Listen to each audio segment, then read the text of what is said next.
We are live. And as we're live, of course, I need to send out announcements. Because, of course, I do things in the wrong order. That's fine.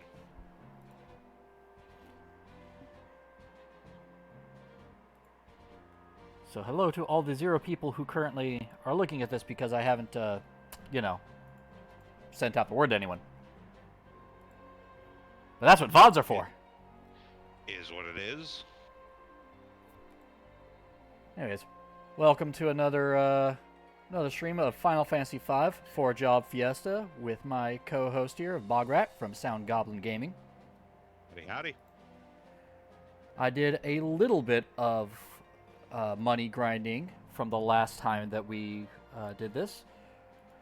And got enough to get us all rods. Also gained a few levels, not just straight levels, but some class levels as well. I did get our group back to where they were, which is 3 blue mages and a red mage. And now it's time to enter the city, or this... Wait, do we do castle or city first? Fire ship is what you're actually headed to. That's right. Yeah, so brief update on sort of how things are going. Between the last time and now, 4-Job Fiesta as a whole organization has reached $9,202.78 raised for the Planned Parenthood Federation of America, and unfortunately it's become more important than ever for that fundraising to take place. But yeah, so that's where we're at. The goal for this whole season is $10,000, and we have almost an entire, actually a little bit more than an entire month left, since the things are running until August 31st. So almost certainly going to hit that goal and exceed it. And but yeah, if folks, have the ability and wherewithal to do so, please, go and donate. It's for a worthy cause. Yep. Speaking of, I've added a command through Streamlabs. Exclamation mark 4-Jobs will bring up a small blurb about the event and charity, including a link to the website where you can donate if you want, or even if you want to run a 4-Job Fiesta of your own. Yep. That is 4 spelt out, not the number 4.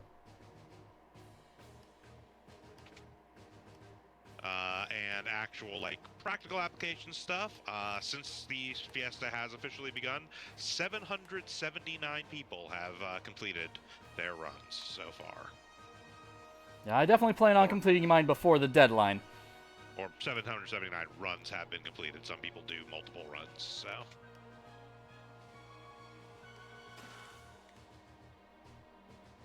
But yeah, this is the fire ship, so it very rapidly goes from a normal ship into this very industrial thing. And we actually have a little bit of an interesting situation here to talk about.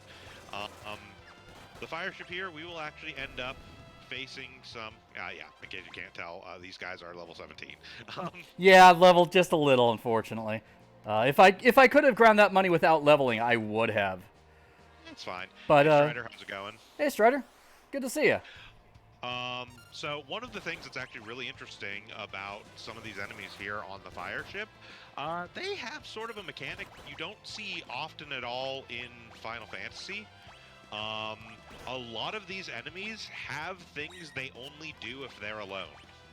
I just realized I did not equip a ice rod on him, which probably would be better for this. Oh, maybe not.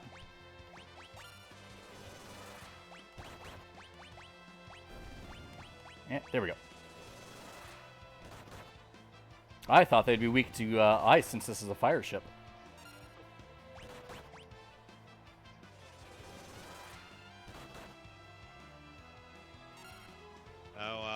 In fact, most of the enemies aboard the ship don't really necessarily have any particular elemental derivation. Well, if what I saw it looks like they're actually just good resistance to magic, and they are actually weak to ice. Yep. So, there's one of those mechanics I was talking about. Defeaters, if they are the last thing that you beat, call in those motor traps. So if you have multiple up, or does it have to be like only the very last one? If the last enemy on screen is a defeater, when you beat it, it will call in 2 motor traps. Oh, okay.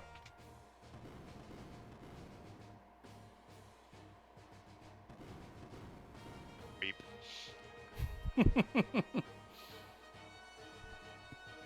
I like these doors. They make me think of Moogles.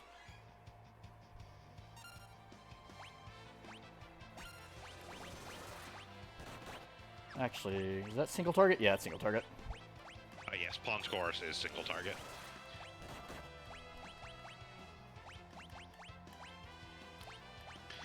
There are a handful of blue magic spells that can be multi-targeted.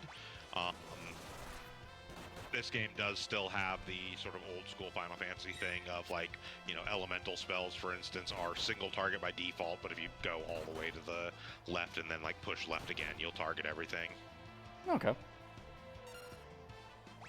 I think I'm actually just going to have him defend for right now.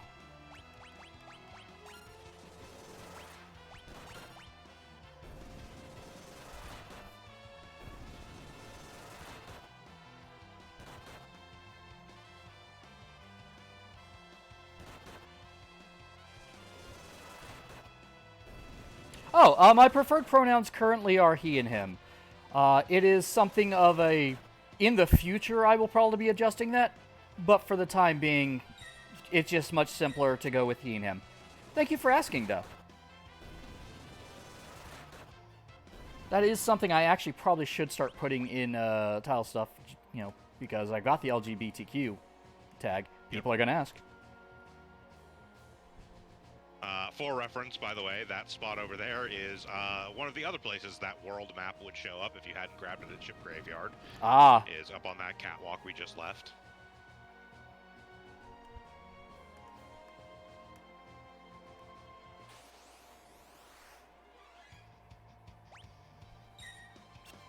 Oh god, he tried to lick me. Is that a blue mage spell? No, it is not. There are technically 1 or 2 blue mage spells to learn from here, but we don't really care about them. At least one of them can be handy, but there's also plenty of other places to pick it up, so.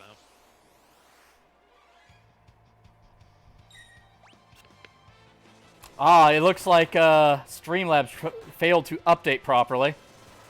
That's not a surprise.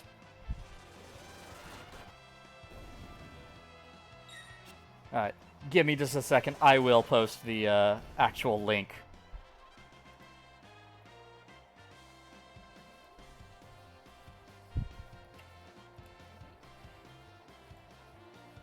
This is somehow even more energetic for a victory theme than it originally was. There we go. That's the link for the actual website that hosts both the event and the charity information, so you know where to donate.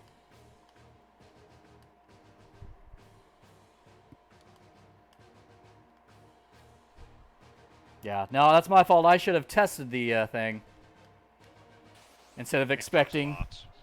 Not just bots. Streamlabs itself has been problematic for a lot of people recently.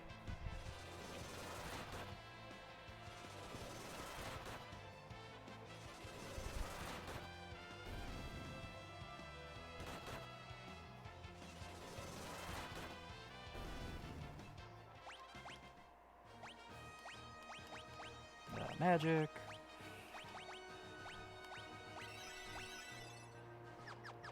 Just trim up a little bit there. So it's not a speedrun, Strider. The 4-job Fiesta is a challenge run. Specifically, you play Final Fantasy V, only getting access to 4 of the jobs in the game. Normally, this game has a full-scale job system with some number of jobs. It actually varies depending upon if you're playing the traditional version or the GBA version. That you have access to and can kind of switch between and interchange at will. And you learn abilities off the jobs and then can kind of mix and match those abilities as you progress. But the 4-job Fiesta restricts you to only having 4 jobs. You must always have all unlocked jobs represented on your team, and you unlock the jobs gradually as you progress through the game at each crystal. Yep. Yeah, as of right now, I currently have access to Blue Mage and Red Mage. So I've got 3 blue mages and a red mage. There are a number of different types of run. Hunter is doing a run referred to as a normal run, which is just you will be granted a job at each crystal, and the job you get will be from that crystal. The actual most popular run type is what's called a pure chaos run, which is every time you get to a crystal, you unlock any of the jobs in the entire game. And obviously, if you don't have access to that job yet, you can't use it until you do gain that access. But it adds some interesting tweaks to the game. Sometimes you end up getting access to very useful jobs much later, and it makes a more difficult run that way.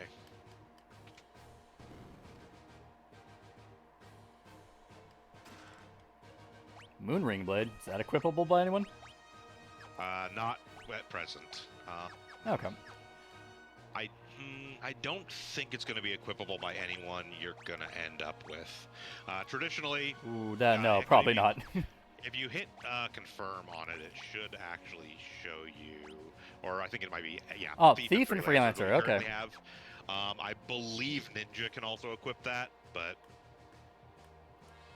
so to explain, traditionally, you don't actually... Well... I say traditionally, it's kind of up for debate. It's a personal choice whether or not you sort of pre-roll all your jobs to know what you got in advance, or if you, as you get to the crystal, talk to the bot on Twitter and find out what new job you got. Hunter did pre-roll the whole job set, so... Yeah. It basically helped set up a strategy. Since this is my first time actually going through Final Fantasy V, past a little bit ahead of where we are. My last run was, I think, just after this thing. Don't want to go there yet. So many different random places I could end up. Might have loot.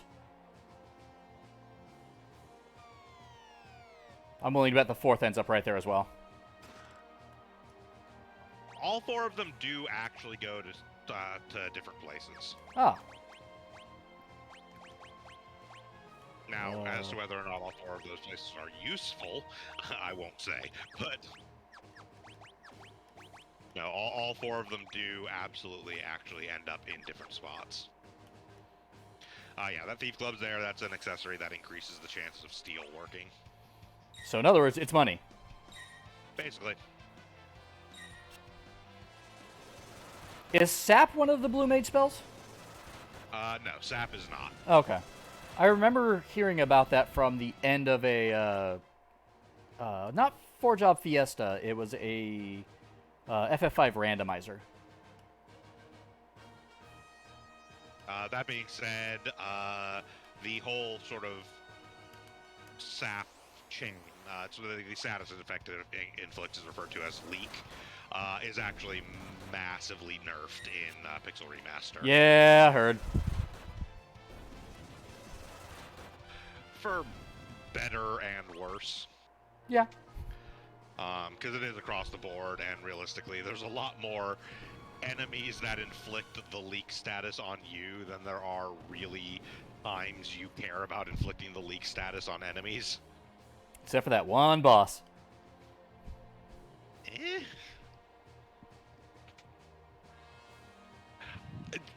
There is no boss where leak is the ideal strategy. It's something you use if you have to. Or if you are specifically doing a donation incentive run. And thereby use the quick leak glitch and play entire other games in the time it takes for the boss to die. Or read chapters. That wasn't quick leak. Quick leak. The quick leak run that he did was entirely playing other games during those runs. The reading Les Miserables was when he was crunching numbers to figure out how long it would take to actually defeat Omniscient with a single Berserker. Oh. I feel like there's supposed to be something here, and I'm just not finding it. You head up from there, actually. That makes sense, yeah. Yeah, it's not... That is a very unclear one that they unfortunately didn't even clarify that much in Pixel Remaster there, but yeah, you head up the shaft from there.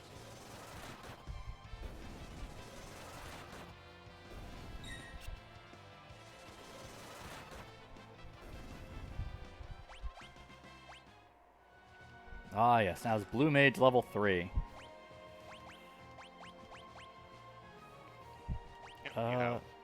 One more level of Blue Mage, actually, okay. To max it out. Yeah, Blue Magic is not actually the final ability of Blue Mage. Then I'll just keep them on that until we get that switch. Try to remember what the next one is. I think Beastmaster is the next one on my list. Yes, Beastmaster is what you'll be unlocking after Fire here.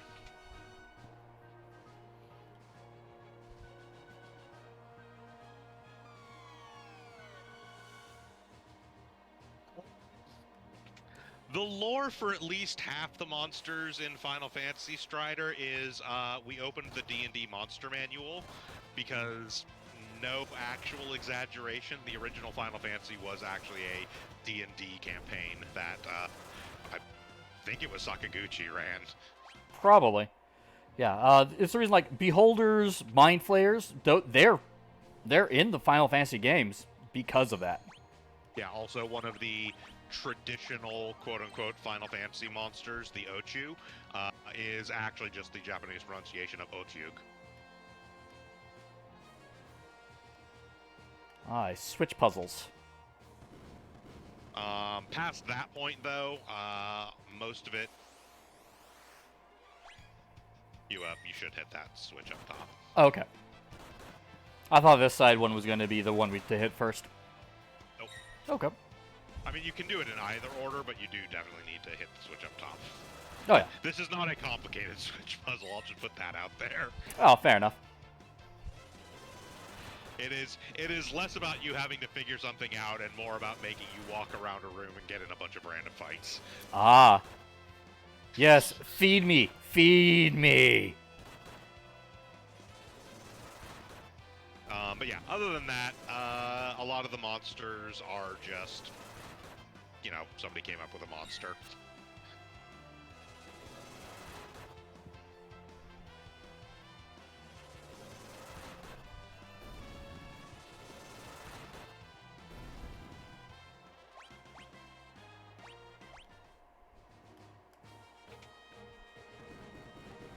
Ah, I see.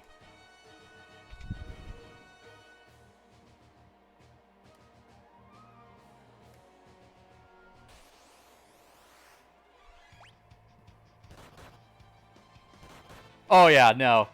I'm glad to find out that it's a fairly obvious simple maze, because otherwise I'm like, well, I might be having to ask Bograt for the solution. Yeah, no, it's this switch maze is pretty straightforward. Like I said, it is not really intended to be a maze. It is more so just making you take extra steps to give higher chance of spawning random battles.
You are going to want to do that top one again and stand on it before you hit that switch. Oh, that makes sense.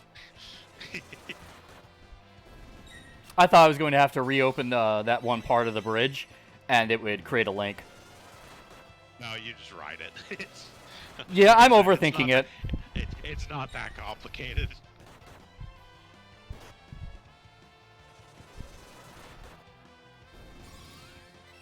And in fact, I think you explicitly can't reconnect that part of the bridge. The place where that one comes to rest does block that spot, I believe. Ah. Not 100% sure on that. Never tried it, but... Nope. I was expecting butts to come up first.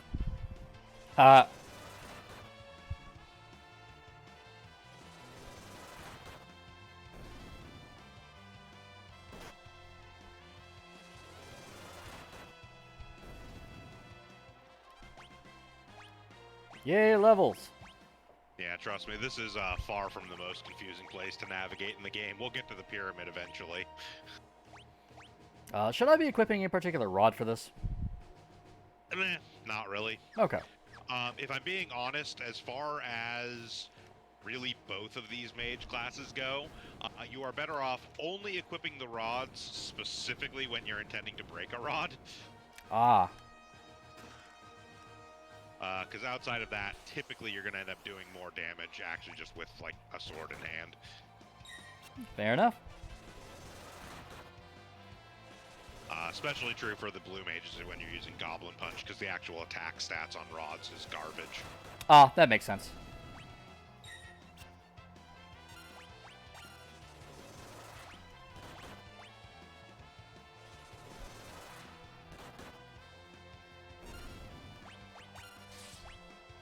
May as well have him adding damage. Yep.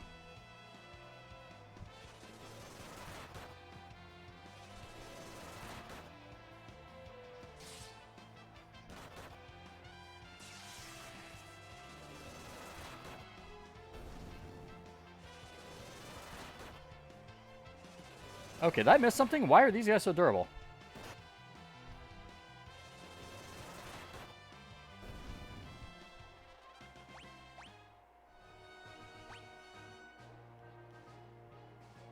Don't think I changed anyone else's equipment. No? Hmm. They've always been that durable. You were at the same level as them previously. Oh, that makes sense. Yeah. You were Goblin Punching them for 8x damage. Okay, there's probably nothing to the sides here. No, this is just a straight shot to the top here.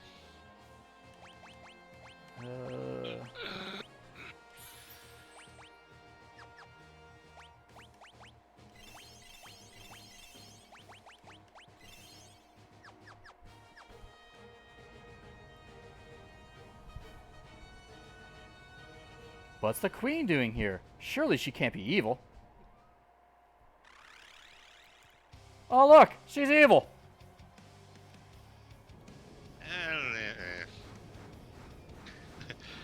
There's things. Of course there is.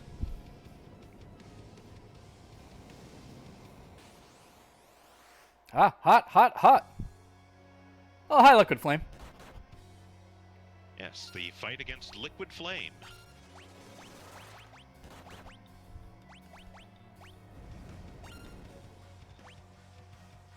Okay, that actually hurts a lot. That's unfortunate.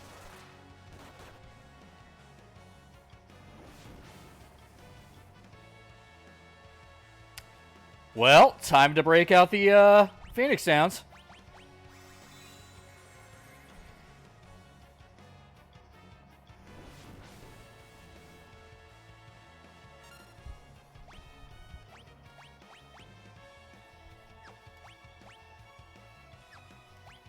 I doubt it, but we're going to try it.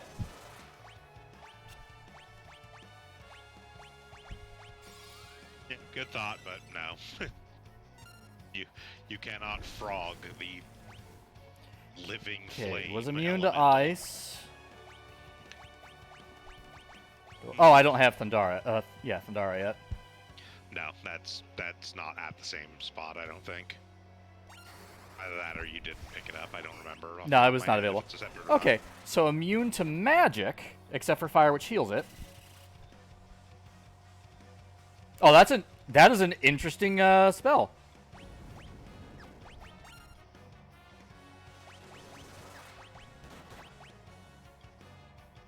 Okay, it's countering with it. I need to stop hitting it. Assuming I'm about to not wipe here. Okay, good.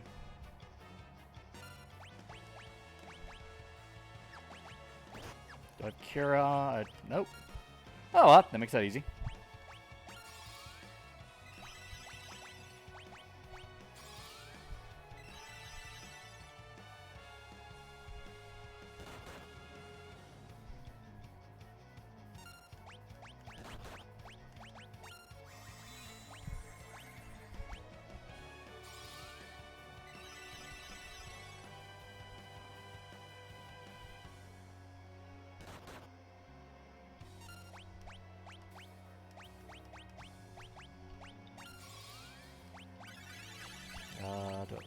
Nope. Oh, apparently I don't have access to. I don't have shell yet. Shell is actually a fairly high-level spell. No specific weaknesses. Okay.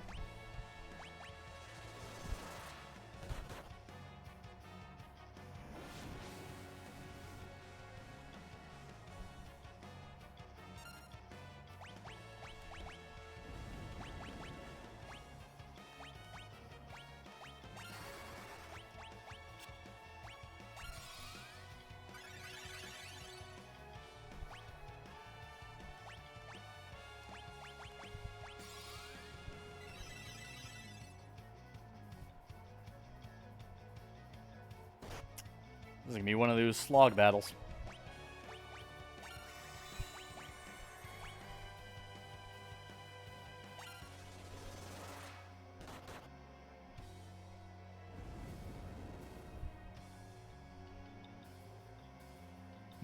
Bye, butts. Fucking exact. That was exact. These on butts. Uh huh. That was some bullshit right there.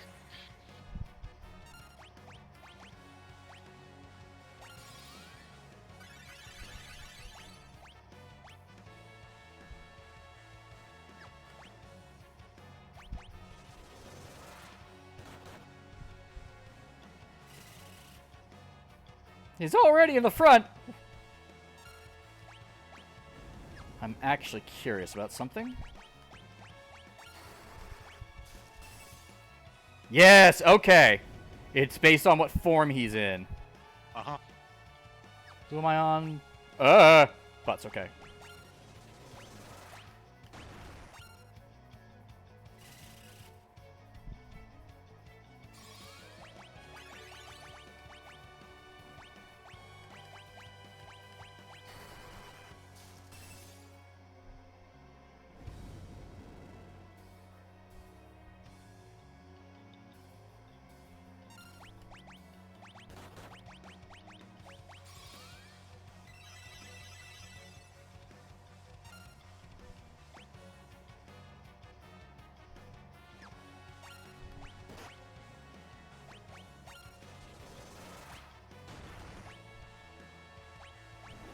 That's paralysis.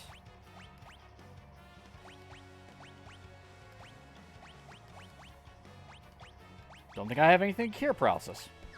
Oh. It will wear off eventually, but... Yep.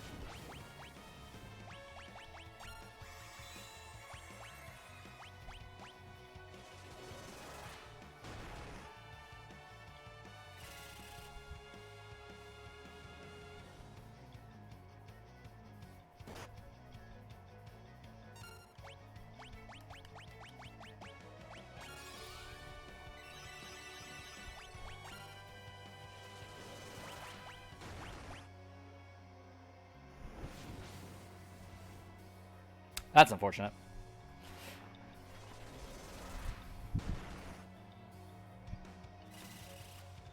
So Tornado has Magnet. Because it looks like each one has a different thing they counter with. Yep.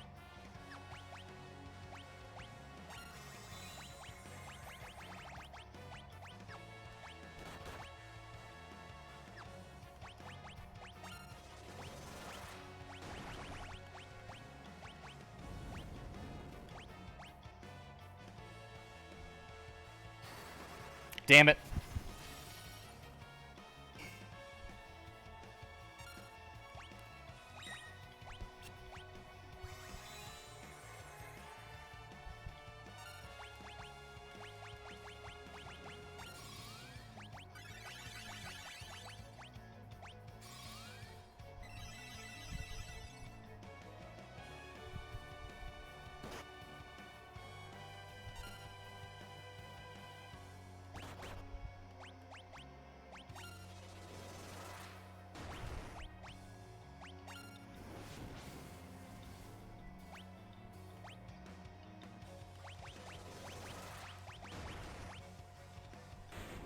Okay, there we go. All right, so now that you've done this the hard way, let's talk strategies. Yay, strategies! So first off, equipping and then cracking equipping a frost rod to somebody and cracking it would literally take this guy out in one shot. Yeah, it figures. Other than that, it's susceptible to confuse. Ah. So you can, in fact, confuse it and just have it sort of sit there forever and do nothing but try and hit itself. The other thing that's strategy for this guy, if you don't have anything specific to do, is get it into tornado form and then let it sort of sit there for a while. It will basically just cast all that tornado form does is cast fire 2 on itself in order to heal. So if you just let it sit in tornado form for a while, it'll run out of MP. Ah. Okay, that's actually kind of interesting. One other thing of note, the human and tornado forms actually absorb the arrow spell, so since that is the main direct damage spell for blue mages, it's a very bad time because the hand, as you may have noticed, is completely immune to magic of all types, and so if you're here with only blue mages, you have a decent damage deficit, except for the fact that you can crack rods. Okay.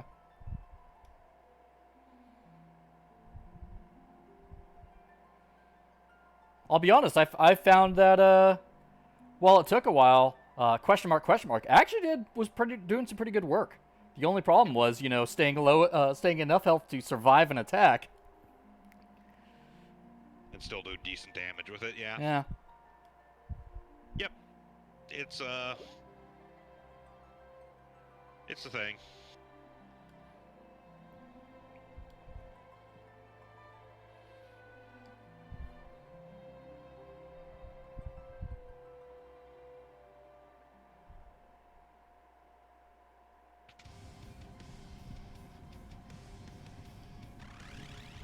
Of course, I'm evil!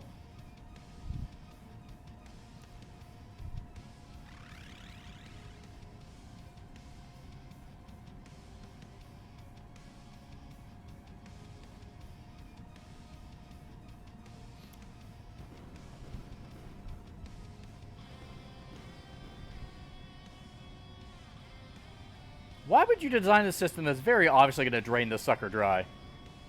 Dead. Yeah. For no other explanation. Yeah. I mean, that's why Sid was working for the Castalian Empire in 6. It's quite literally, he's like, hey, do you want to do research on this magicite stuff? Yeah, I do. We're evil. I don't care. I get to do research.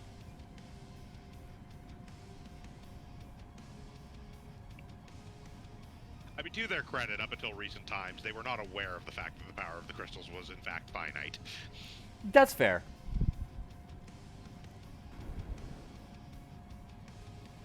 Fire crystal, we're trying to save you. Stop lighting everything on fire. So Golif is Obi-Wan. Okay. And there goes the fire crystal.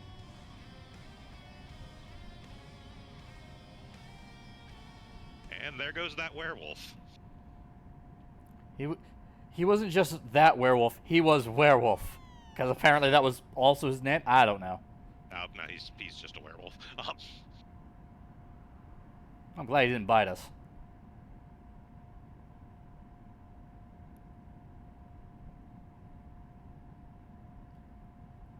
Oh, this was why you wanted me to remember that pathway. Oh boy. Where's the werewolf?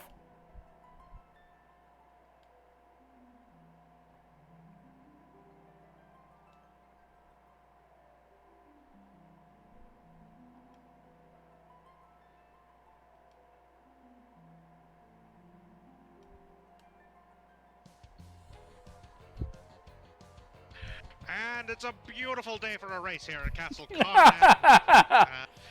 ladies, gents, and non-binary friends, as we get started here at the Karnak 500, an exciting race through the castle of Karnak. Now that the fire crystal has been destroyed, the ever-burning flames are out, allowing you access to all the treasure you could possibly want. But that's not to say that there's not necessarily some danger here still left. Open treasure chests are still open. You can, but there's nothing in those.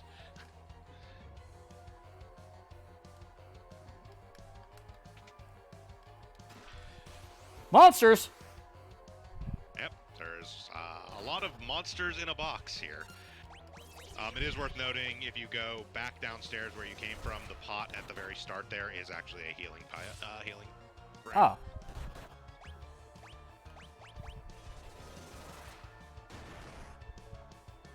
I'm so glad they confused my main healer. Yeah, I highly recommend running on back and grabbing that healing pot. You have all the time you need to get out of here, honestly, with the party setup you have.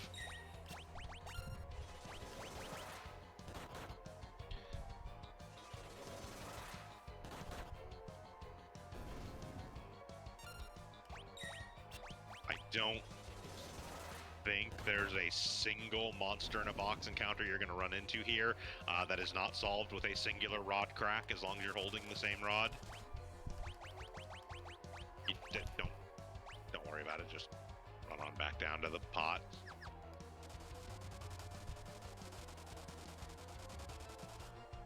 It is worth noting, Pixel Remaster here, once again, much nicer than the original game. In the original game, that timer never stops. Even if you're in menus, even if you're changing equipment, even if you're in the post-battle, like, victory screen, that timer is running. Ah.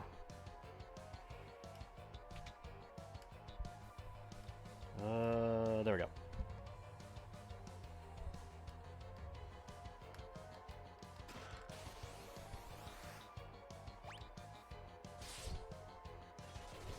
Forgot to equip it, but hey, Goblin Punch works fine.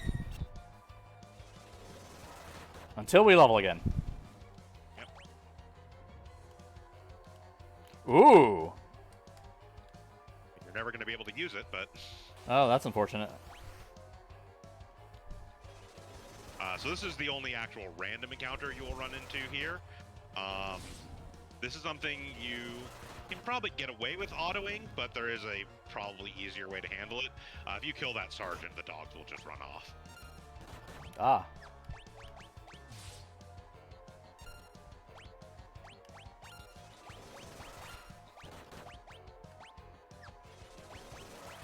There we go.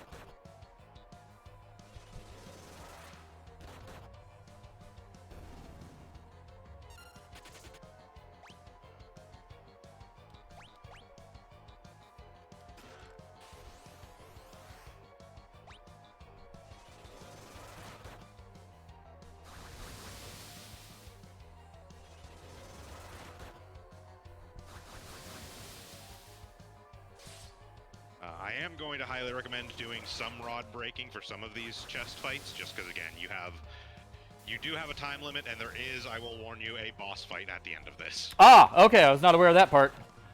Yeah. Any particular rods I should equip for that? Okay.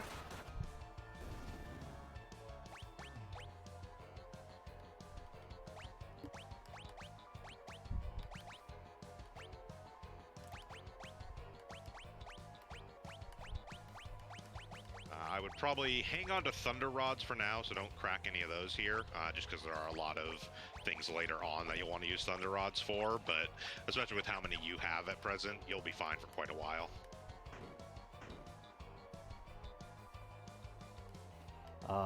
Try to remember where other treasure was.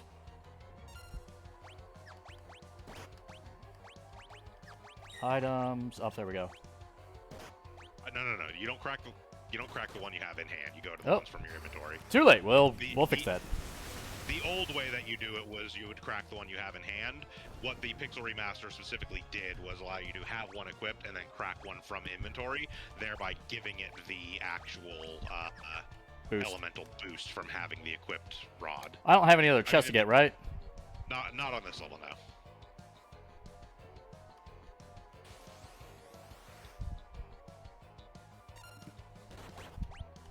I also don't recommend doing rod cracks for these fights. It's kind of a waste. Okay. Honestly, you can even try and run from these if you feel like it. But the big deal here is to make sure to try and just kill the sergeant off.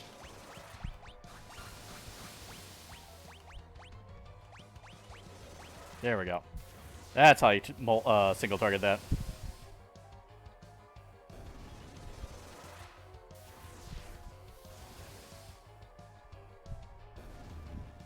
Yeah, also you'll notice the timer pauses there during like attack animations and stuff. Also not a thing that happened in the original or the Game Boy version for that matter. The GBA version. Are there any other important chests I need to worry about here? Not really. There's there's an elf cape, but There's, I believe the main gauche is in one of these places, but again, You can't use that. Yeah, you can. Oh, yeah, no. It's a knife. Literally any class can use knives. Well, except for like 2.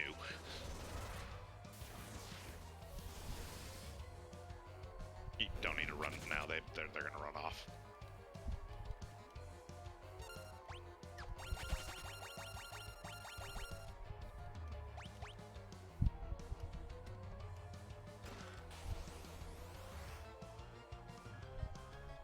So these ones, the chest fights, are the ones where I would actually rod crack.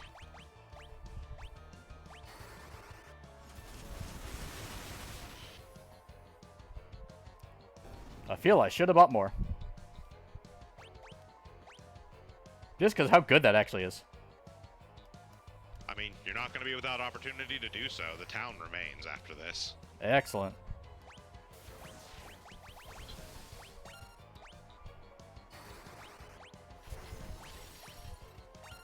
Don't use it. Oh. Well, you'll learn. Yeah, he's gonna absorb, isn't he? Yep. Yes, they are literally the ones that teach you those spells. They absorb them. Gigas explicitly, I would absolutely rod crack on. They have way too much fucking health. Gotcha. And also counter every attack with arrow.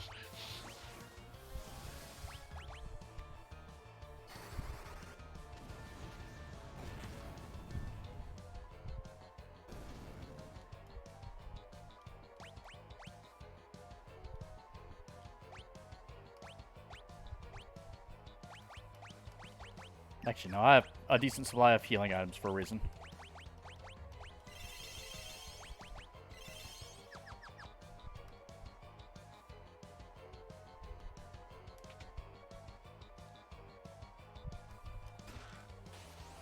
Yeah, I would say when you get to around 3-ish minutes, that's when you probably want to head for the front door. Okay.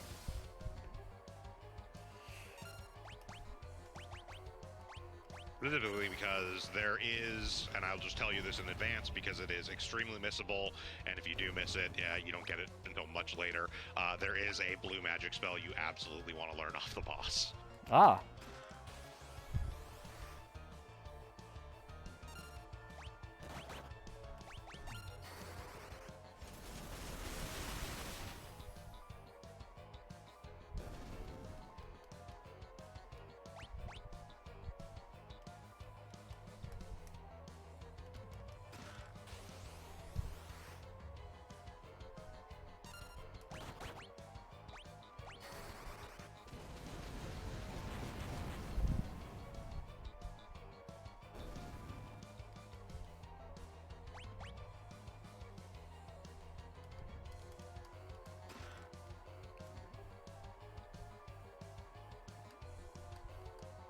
Am I going the correct direction for the exit? No, but you do want to go over here anyways. There's more treasure.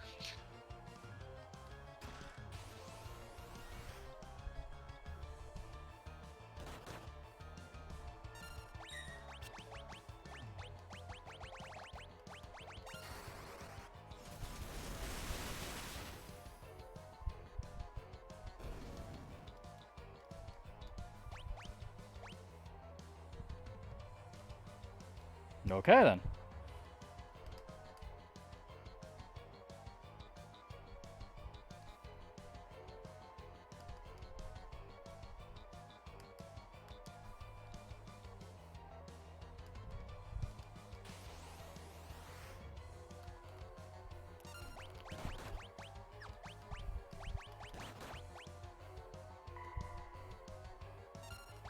Alright, you're using a rod. Yeah, you may want to go ahead and either run or actually just crack a rod here because you are running short on time.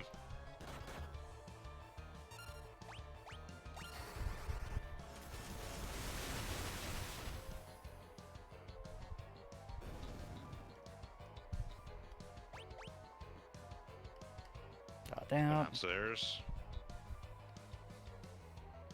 And then head to the south. You are going to want to get the chest on the right there. You can pop back in. I believe it's the one on the right. I ran the wrong way. I don't care. I have enough to get the job done.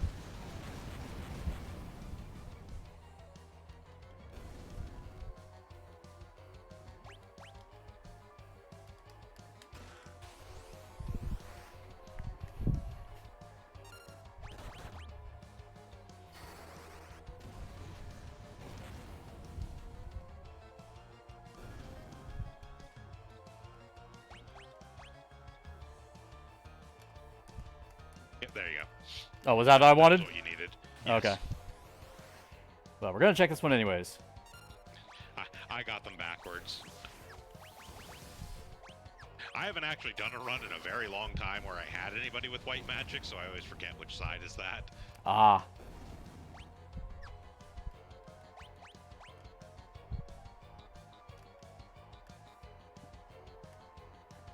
Okay. Run on out front, and here's your boss fight. Really? So in this one instance, you do actually want to kill the dogs first. Okay. And by that, I do mean explicitly, you cannot crack a rod Right, because on they'll this kill all. particular part of it, because it'll kill all of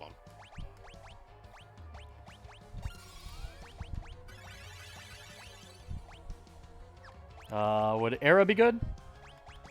Give it a try. I don't think it should do enough to kill the sergeant.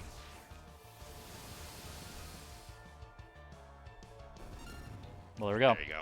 Alright, now give it a second.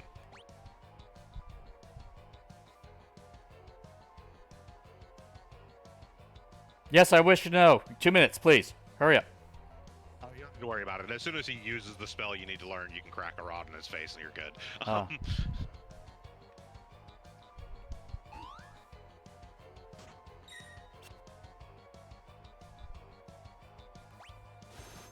Is that it? Yep. Yep. Alright, end this fool.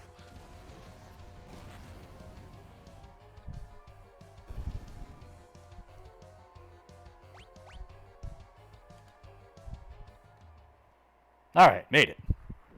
So that spell there is extremely important. Basically, anything that's not heavy or in any way susceptible to instant death effects, if Deathclaw lands, will be set to single-digit HP. Ah, it's Tail Screw. Well, Tailscrew is Tailscrew, Deathclaw is Deathclaw. I meant from 14. Yes, Tailscrew just isn't a blue magic spell. Ah.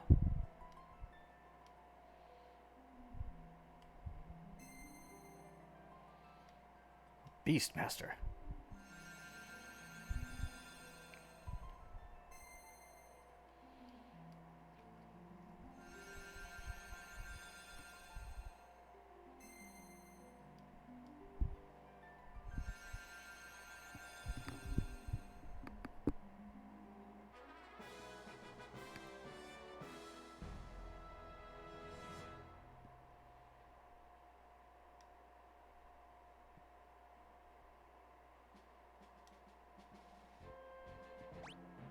Man, you hate to see it all destroyed like that, but whatever.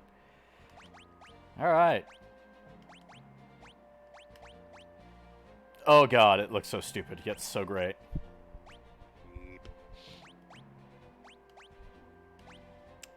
Let's see here.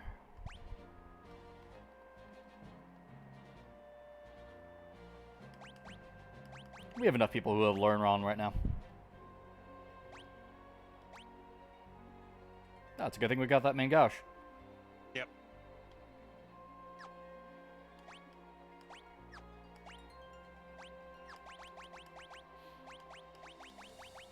You could just pop back into town. Literally right there. There's an inn. Just in case we hit a random metal on the way there. I know my luck.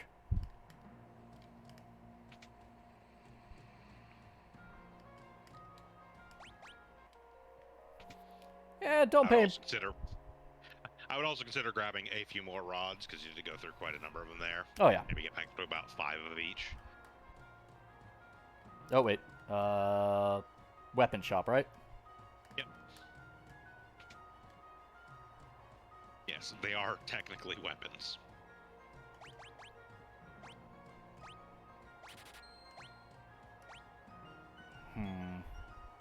Alright, you could be good from there.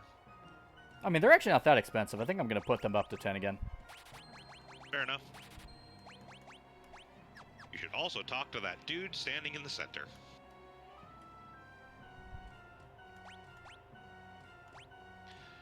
So this guy explicitly spawns after you get the fire crystal stuff in order to provide you some equipment for the new jobs you may have unlocked. I'm going to be honest with you, I would probably get that whip over the main gouge, even though the attack power is less. I could have swore I had a whip. You sold it off earlier. You do get one from the Magissa fight, but we did sell it. I led you wrong there. I forgot that there's not actually another whip before Beastmaster. For some reason, I was thinking Beastmaster was the 4th crystal job, not the 3rd.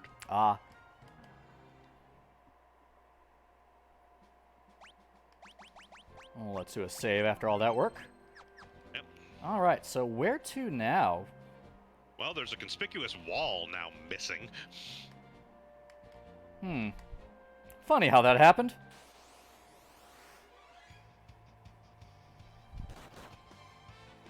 Technically speaking, if you want the story reason for this, you go back to the pub in Karnak. Where is... There it is. What does catch do? Gotta weaken them first, I see.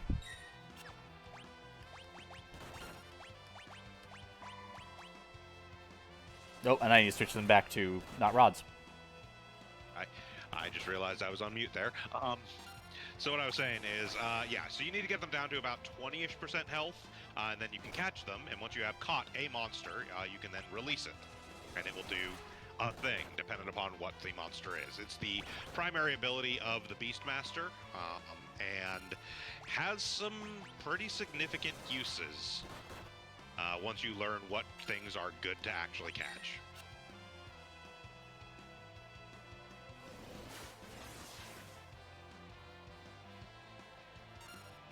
I don't know what that did. Not much. These things are not really useful.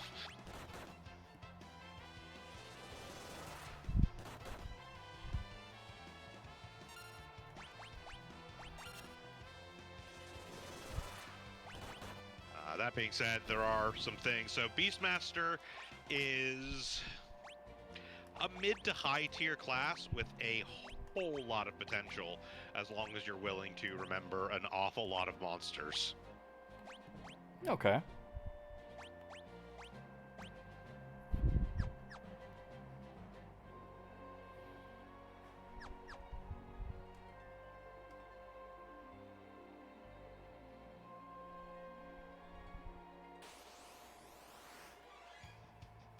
That looks frightening. We want to kill that thing right now, don't we? Yeah, crack rods.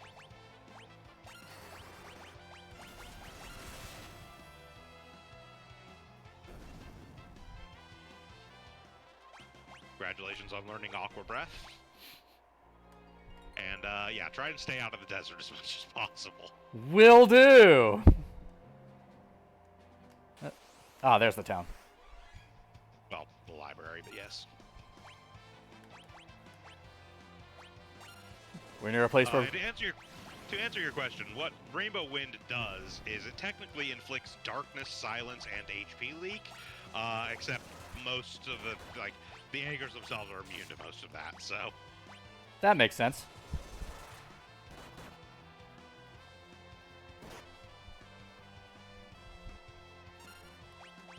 So question, if I catch it here, can I use it in another battle?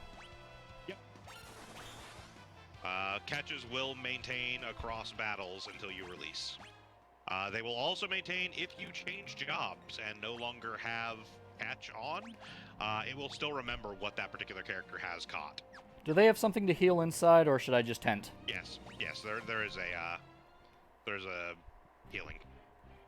The Oz. Basement has been overrun by monsters? Huh, I wonder what that's done.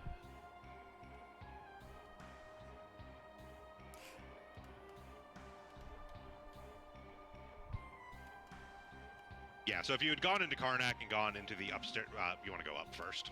Oh, okay. If you had gone into the upstairs room in the pub, you would have found Sid there moping about being, like, all upset because he destroyed, you know, the fire crystal and yada yada yada. Oh well, you know, it happens. I mean, very clearly it's not his fault. Yep. What level are your characters? 19. Okay, you're gonna want to get at least one of your blue mages to 20 and try and desync. Okay then.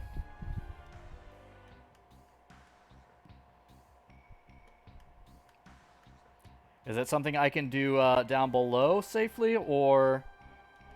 Yeah. I Okay. mean, as long as you desync, level 5 death won't kill your entire party.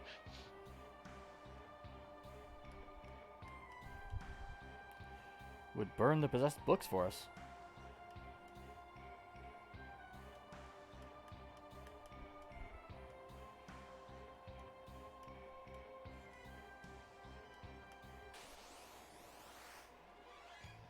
I shouldn't be doing this right now, should I? You're level 19, you're fine. Oh, fair enough.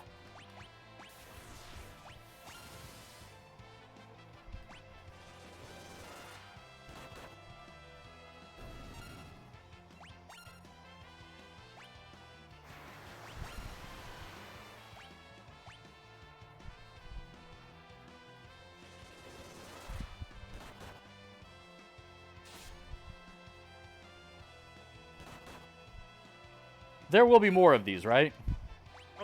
Okay, cool. There's a ton of them. These books are essentially the entirety of the random encounters in the library. Oh, okay. There! I figured out which one was possessed.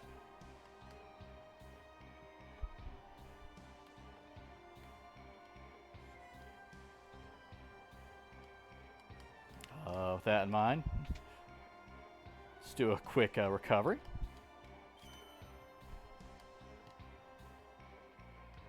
Gonna step outside to save, and then we're gonna work on desyncing.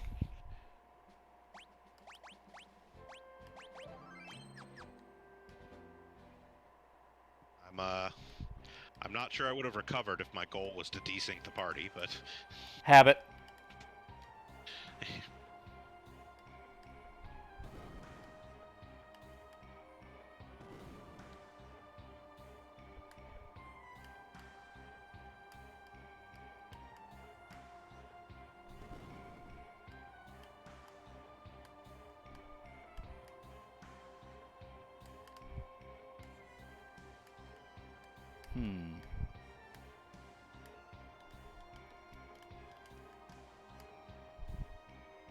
Ah.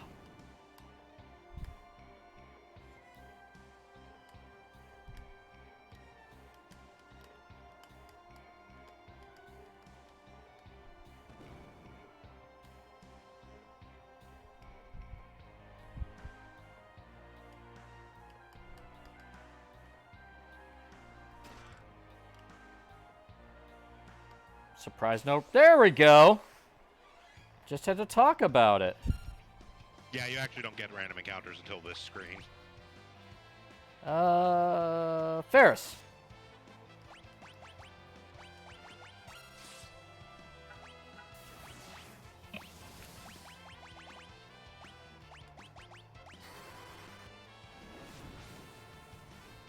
I mean, if you really want to do it the easy way, just have Lena Goblin Puncher, but...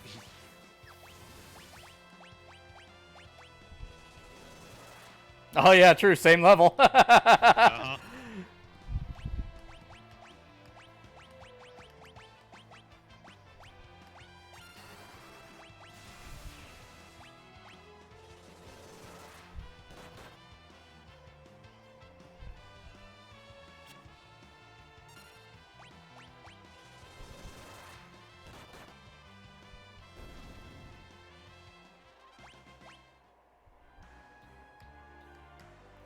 Will they be fighting me in the previous one? Hmm? Will they fight me in the previous one, or just one screen? What? No, no. Okay. This is the first screen. This is the first screen that has random encounters in the library. All right, then I'm going to just get a level difference, and then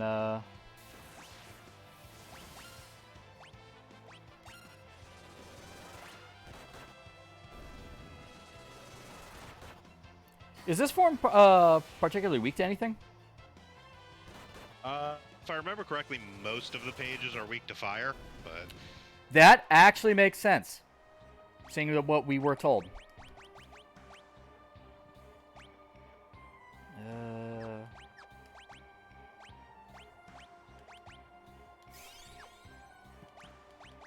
I'm gonna do one more battle and then.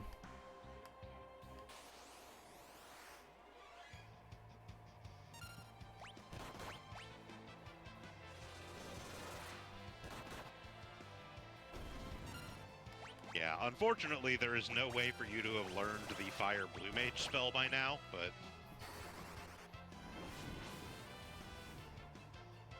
It's okay, it makes having a red mage actually feel viable. Speaking of which, Ferris being dead doesn't mean I can't switch Lena to red mage, right? it's kind of against the No, that's fine. spirit of things. That's fine. Like, technically, no. Technically, Ferris, despite being dead, does still count as your blue mage. Yeah. But in instances like this, when you are like, I'm if trying you to were, desync. like, actively, What the yeah, if fuck? you were actively, like, that's a page 256. If you were like running through content and a party member happened to be dead and you needed to switch stuff around, that's kind of a different story and is generally accepted. But in instances where you are like specifically grinding, for instance, they usually frowned upon. Yeah, okay.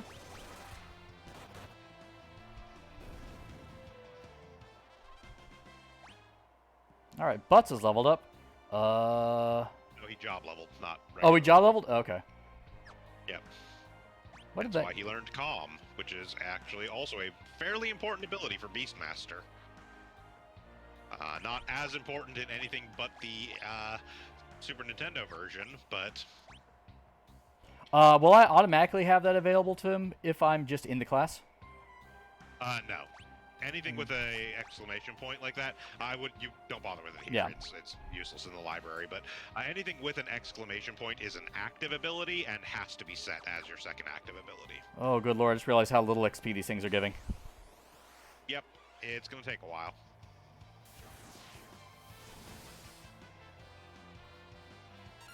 Again, it's the unfortunate effects from grinding out the money dogs that you did, because usually I manage to get here with somebody around 15, which is much faster to deal with desyncing.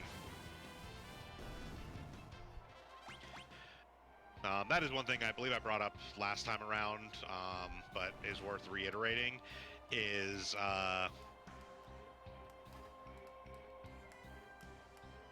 there no way back? There is. Need to find the right spot. That's right.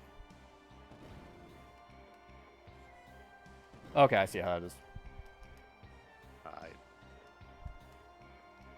Come on, there you go.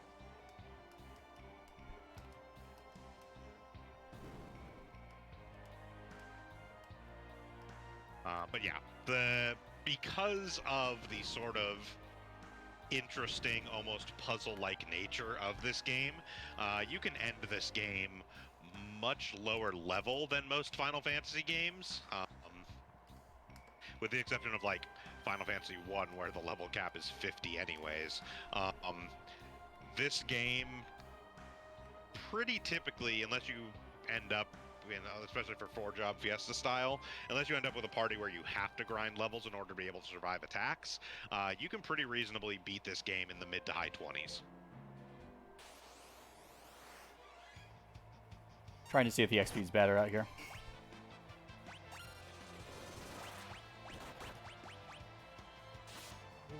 Probably not substantially.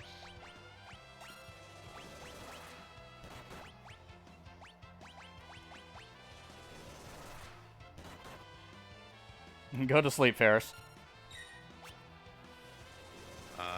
Zoos specifically are decent XP, but most of the rest of the stuff you're going to fight around here are about the same as the pages.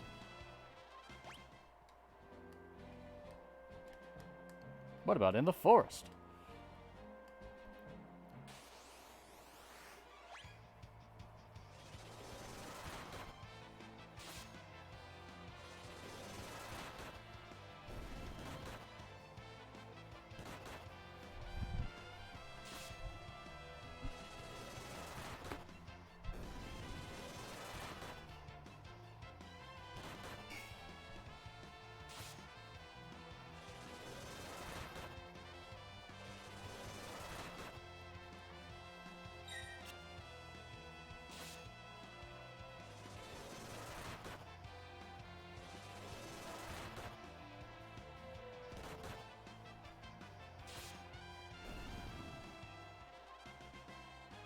Oh, Galuf leveled up. Oh, Red Mage. Leveled up Red Mage. No, I think that was an actual level as well. No, he's still level 19. Oh, no, never mind. You are on, however, the last level of Red Mage with Galuf, as you may notice from how much AP it takes. 999. Yeah, as soon as he's done mastering, I'm switching him back to Blue Mage and switching Lena to Red.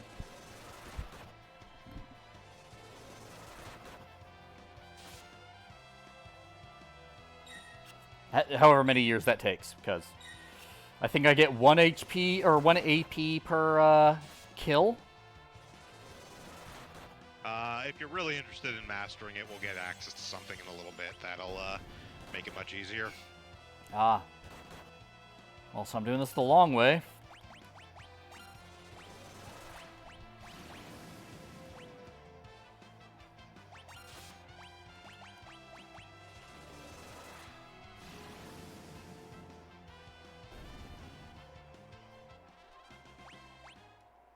It is worth noting, by the way, before you get your hopes up, that dual cast does not work with blue magic. Oh, I'm aware. I remember that being discussed before. Yeah.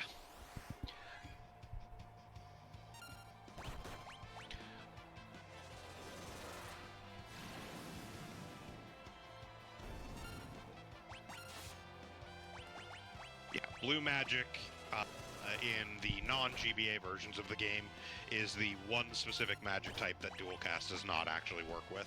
Ah. The GBA version only notable because it adds an additional type of magic on one of the GBA only classes, which also does not work with dual cast.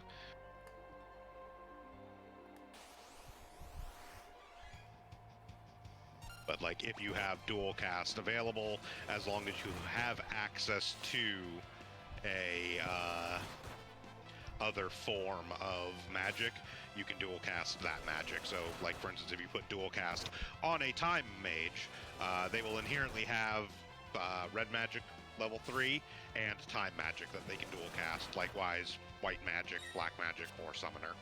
Okay.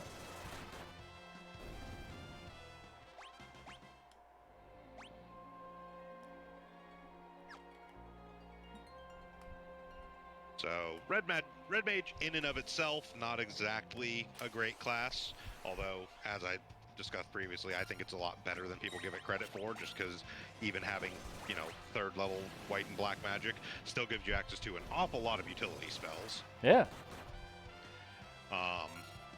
But a Red Mage is absolute top tier if you have literally any other caster class aside from Blue Mage. Because dual cast is busted as shit with basically any other magic type available.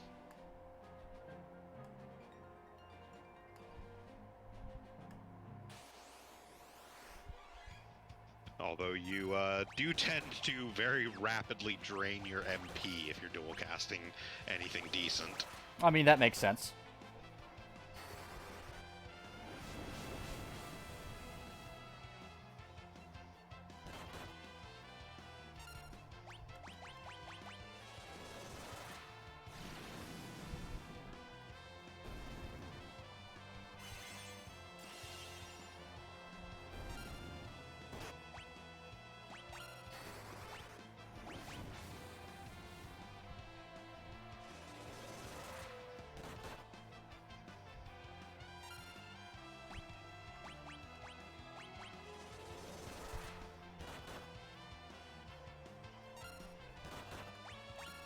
Nope, I didn't mean to row you.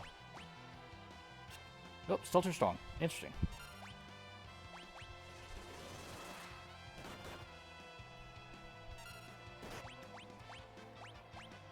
Well, okay.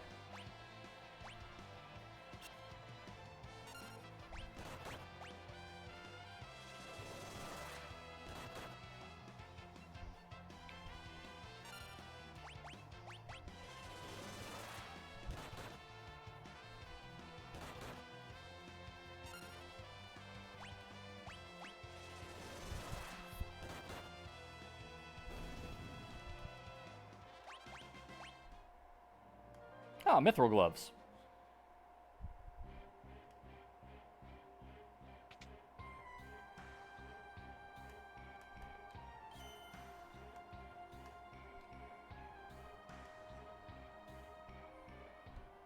Time to continue sibling violence. Yep.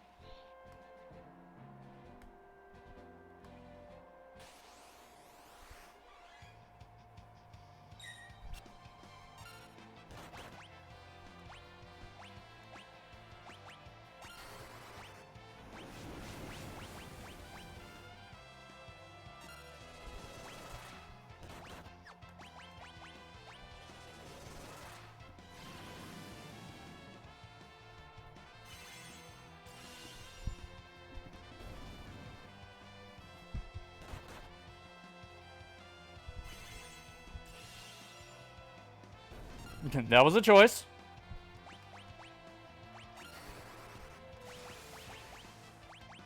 So again, weird AI stuff. They will do that if their health is below a specific amount and one other one is alive, regardless of whether that one is hurt or not. Ah.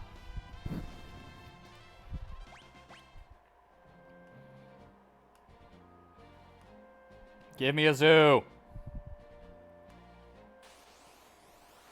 Thank you.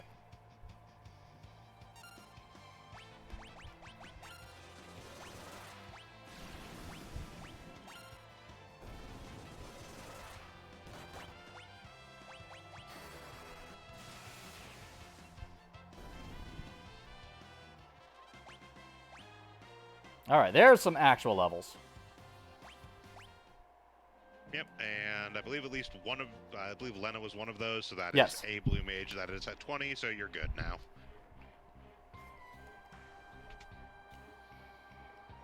I'm going to rest and with all that stuff, and I'm going to actually save, so I've got that for a baseline.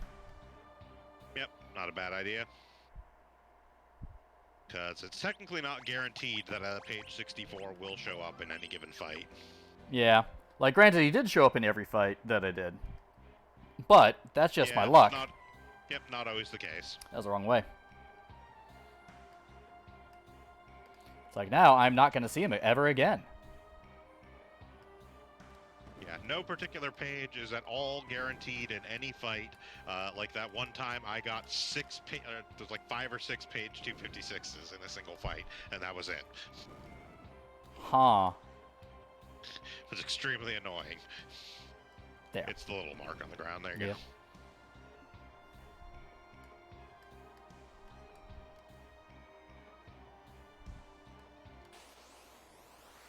Oh, hi.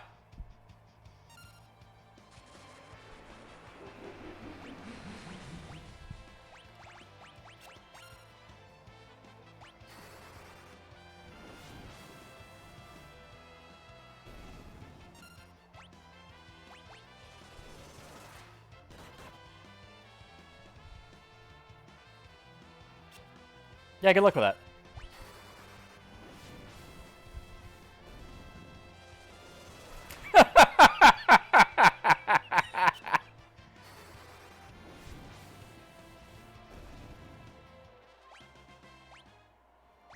Well, that was learned. Okay, quick jaunt back upstairs to pick up your remaining party members off the floor.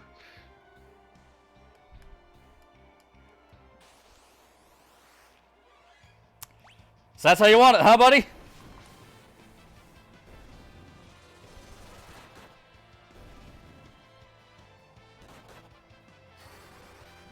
You have chosen violence, and I have decided to answer in kind. being said, there is technically one more blue magic spell you can learn from this place, but we really don't care. Oh, what is it? Moon Flute is terrible. Moon Flute. I find it interesting that that one's terrible in this one.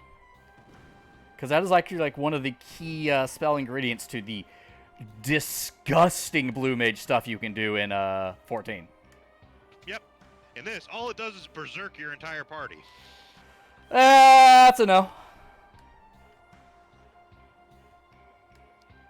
I'm going to save now that I got that. So since I now have 3 people who will die to that. Yep. But yeah, it berserks your party. It is not usable on enemies because berserk is considered a buff. Really? Uh-huh.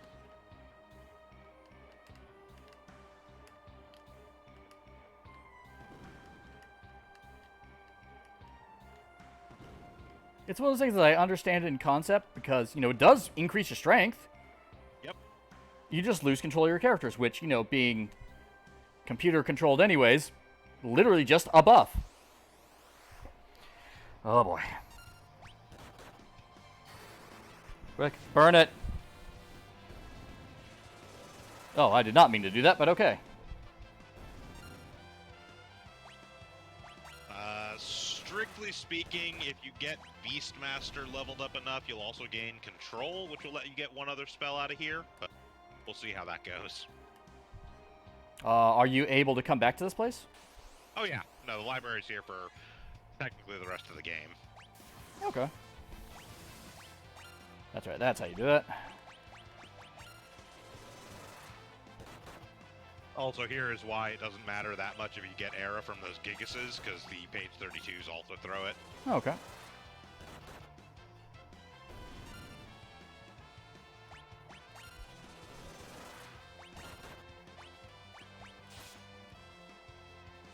You can technically use Control off of Beastmaster to get Transfusion from those Mithril Dragons, too, if you're an idiot yourself. I was gonna say, that sounds like a dumb idea. How about we don't do that?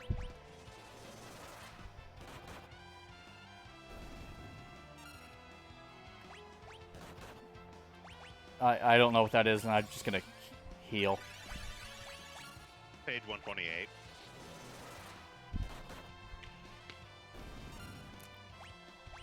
Ah, it is something that is level 20, I see. Uh-huh.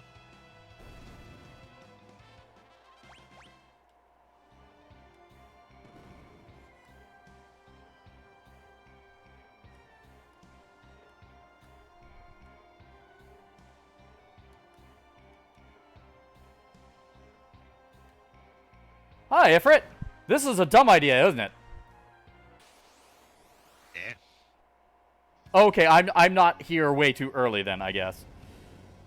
No, you actually have to do this. If you try to go the other way, the bookshelf, like, jumps in front of you and won't let you pass. Ah.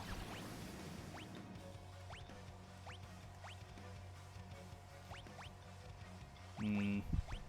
The odds of that working are fairly low, I'm betting. What's that? Level 5 death.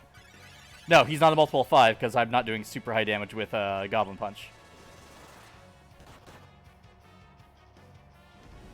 Yeah, no, he is level 22.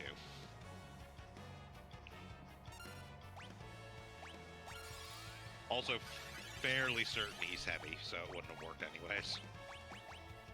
Or, not heavy, but immune to instant death. Ah. Because, notably, level 5 death does explicitly work on things that are heavy. Ah. As long as they are a multiple of a level of 5.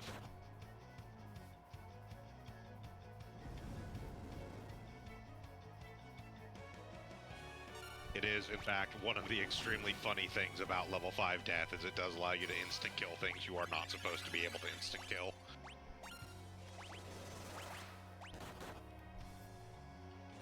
Sport heal time.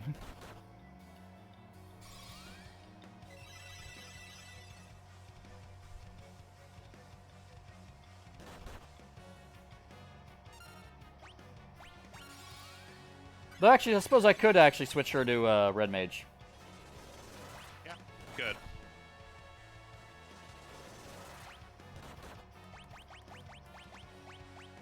Nope, not him! Dad! Right, auto target's weird. It's because you have cursor Yeah. memory on. And technically speaking, you can target your own party with attack spells. Oh, yeah. If I can, and just did. There are some specific instances where this is in fact the correct thing to do.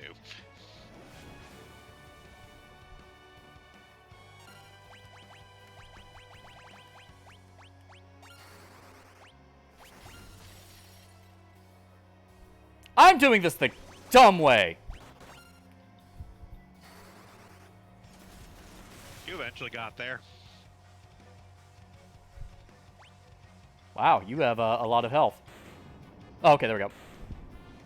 No, he just has cutscene death. I'm like, right, he's weak to ice. Does it? Wait a second.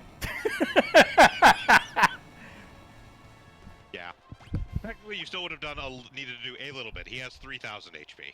Ah. To be fair, the person who cast that was not equipped with an ice rod. Frost Rod, yes. Yeah, Frost If Rod? you had a So, Frost yeah. Rod in hand and did it, it would have fucked him up. They do about 4,000 to things that are weak to that element.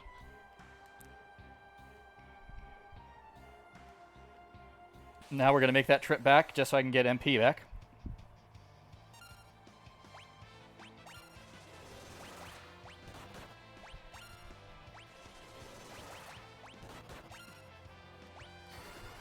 You know, the fact that I'm just having him cast it, I need to equip him with a flame rod.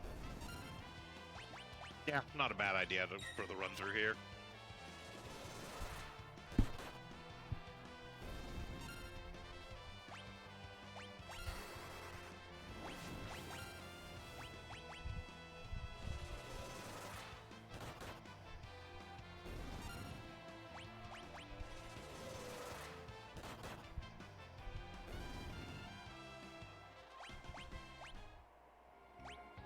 I'm curious why Butts is hitting so much harder than Lena is on that.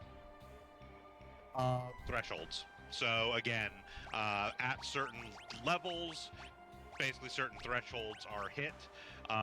Lena is usually 1 or 2 levels behind for damage threshold from everybody else in the party. Ah, makes sense. So everyone's yeah. base stats are slightly different.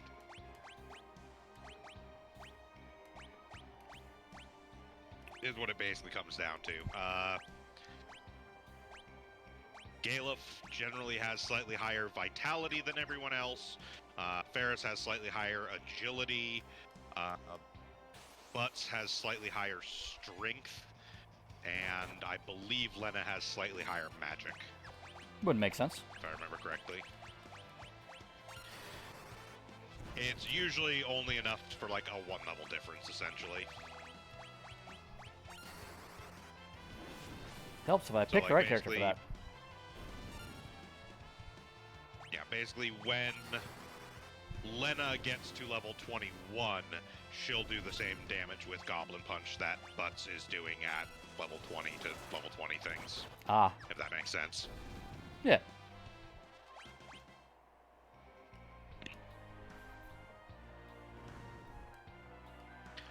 It's just a weird idiosyncrasy of the way stats are handled in this game, because again, your stats never actually go up. It's all calculations based on your level.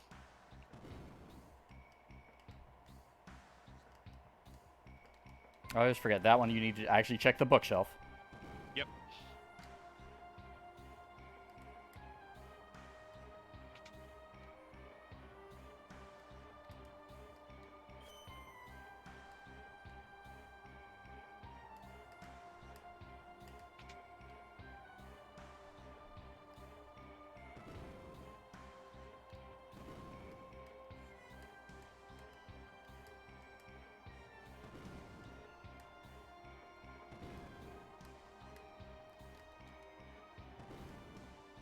Yeah, interesting. The thresholds thing is something that's actually always been in Final Fantasy games. It's just every game has them manifest a little bit differently.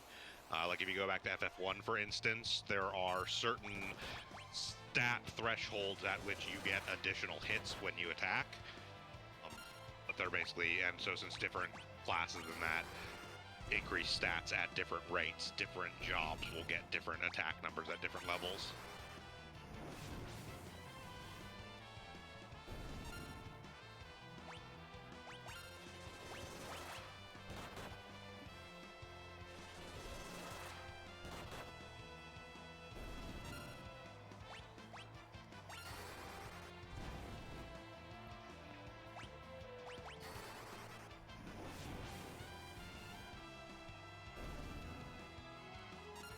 So since we did get past it, I'll talk about some of the other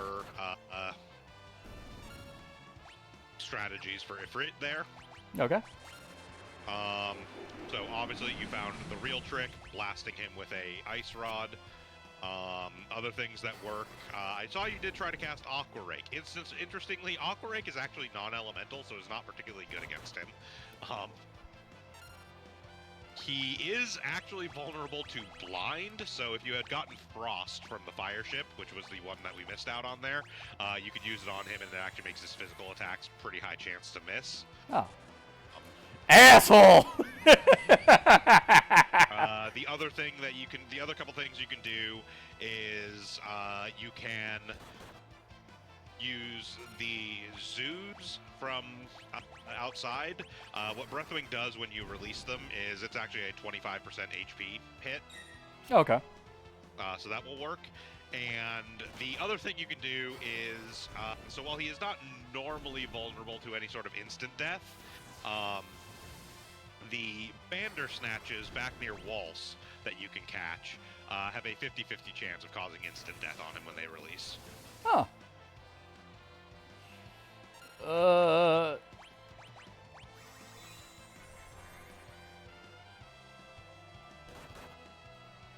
Don't be a dick. I just said don't be a dick.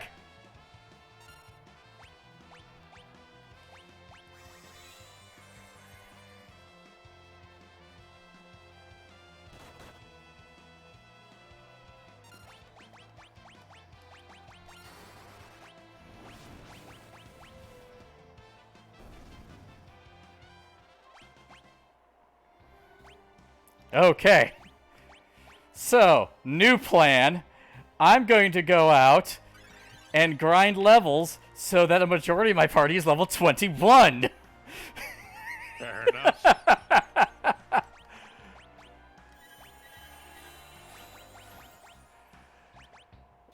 Let's see here.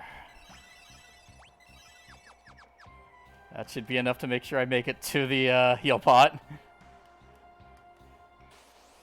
Assuming you don't hit another page 64. They just love casting level 5 death. Yes, they do. It's actually like prioritized in their AI. Each of the pages have a thing they will do 50% of the time, and then various other things. It's happening again!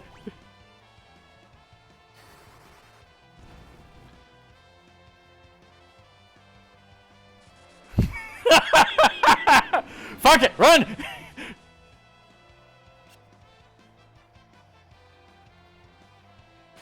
It's a book, it can't chase you!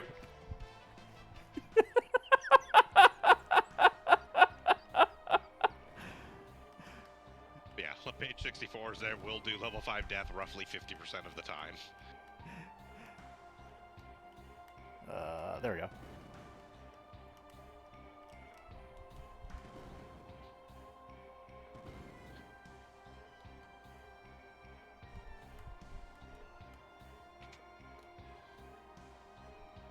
Alright, people, we need to have a talk about why you keep that stuff in the lower levels. Why they keep that? Look at these nerds. You think they could do anything about it? Better question, why is that not roped off? There's a reason you don't see any of them down there. Alright, that in mind, we're putting her back on Blue Mage to finish off her leveling.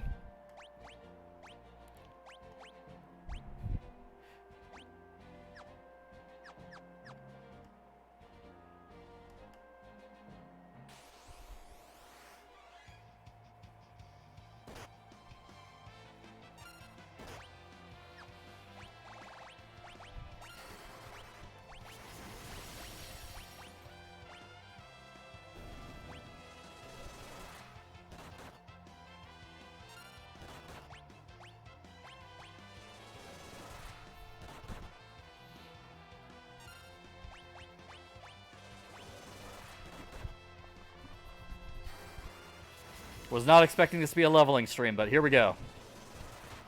Sometimes you just gotta do it.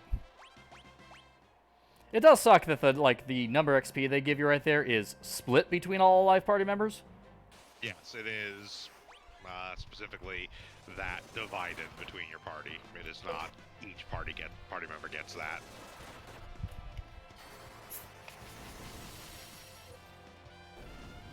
I mean, again, strictly speaking, we're following D&D rules here. Yep.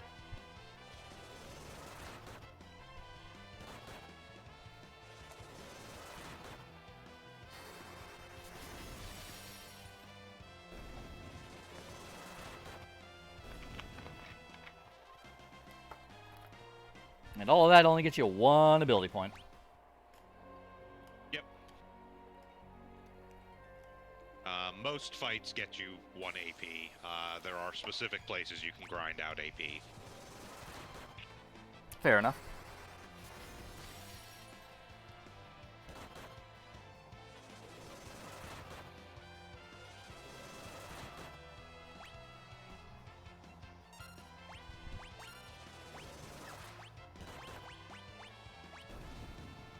Switch from that so I can just save his thing for healing. The less we have to return to the place, the better. Once they're 21, I'm fine with Ferris being at 20. Yeah, 1 person going down is easily recoverable. 3 people going down is not. Yeah. When you have to deal with the fact that the thing that took them down is still going to be there, ready to 50% of the time send them back down again. Yep. Also, they hit like a truck. Or they hit kind of hard, and anything that can replace them will hit much harder.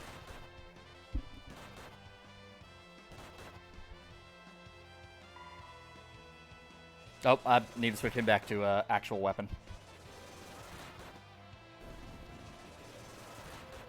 Just realized I have him on a rod still. Yep.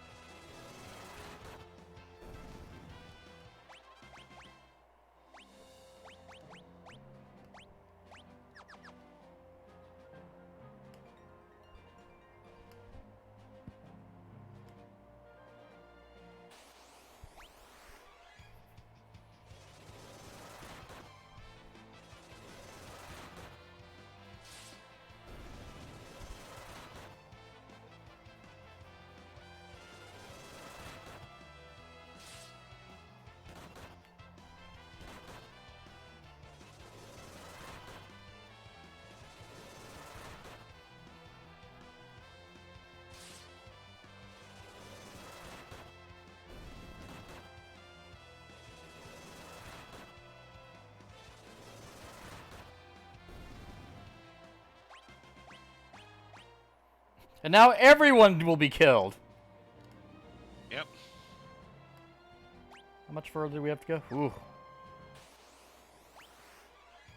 Yeah, you've got a ways to go. Yep. Galuf is actually the furthest along just because he was the only other survivor with Ferris against that one battle. Yep. The battle of all the page 64s. Yep.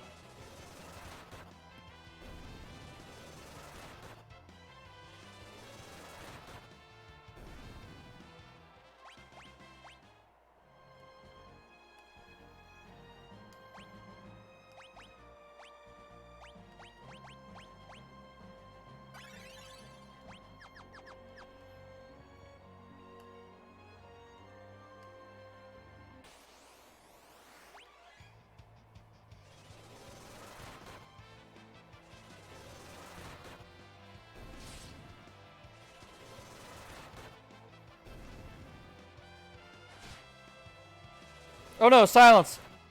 Whatever will happen.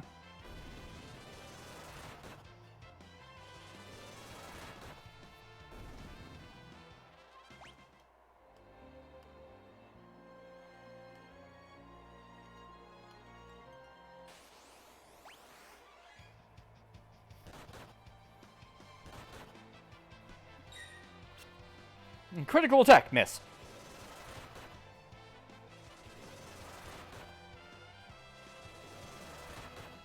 It gets even funnier because of the way the calculations work. Pretty frequently, critical attack hits for less than a regular attack does. That's pretty funny.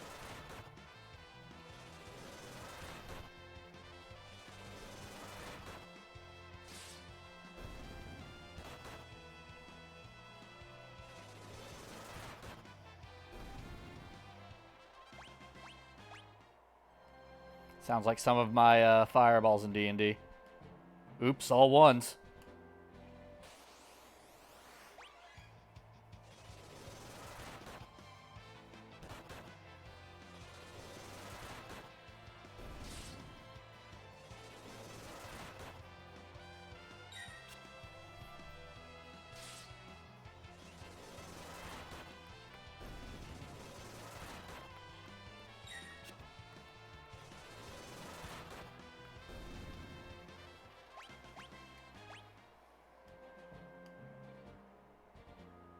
A few more of these fights, or rather 15 of more of these fights, Butts will hit rank 2 of Beastmaster.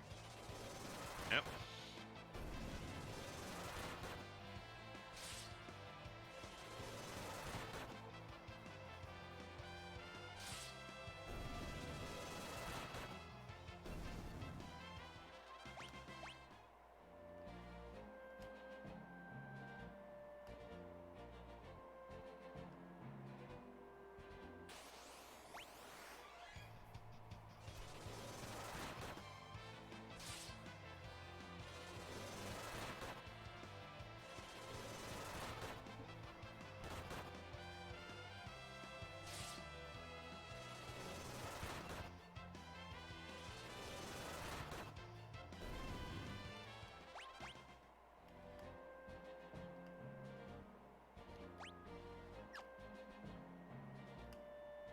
Gonna try something, see if it's more time effective.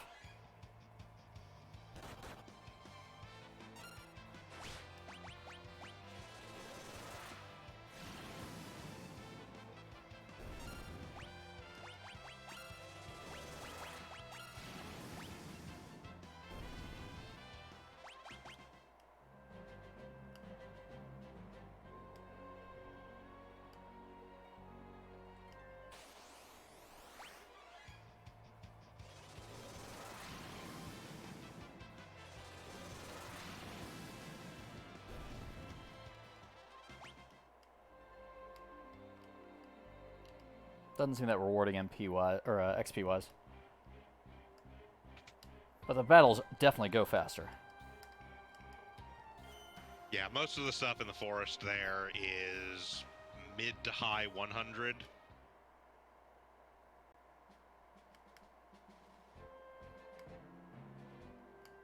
Where a zoo is 300 something on its own. Yeah.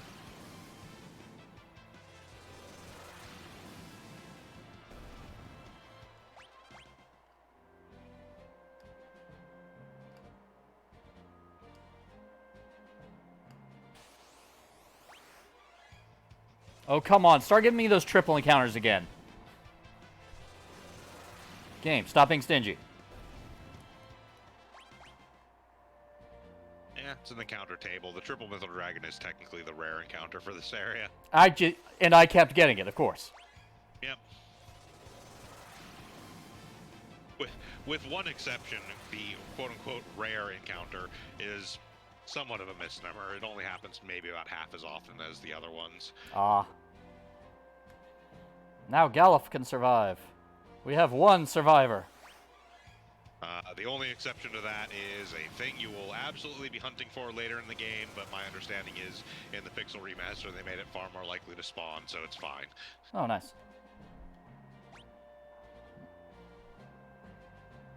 Alright, so Lenda's not casting it anymore. Gotcha.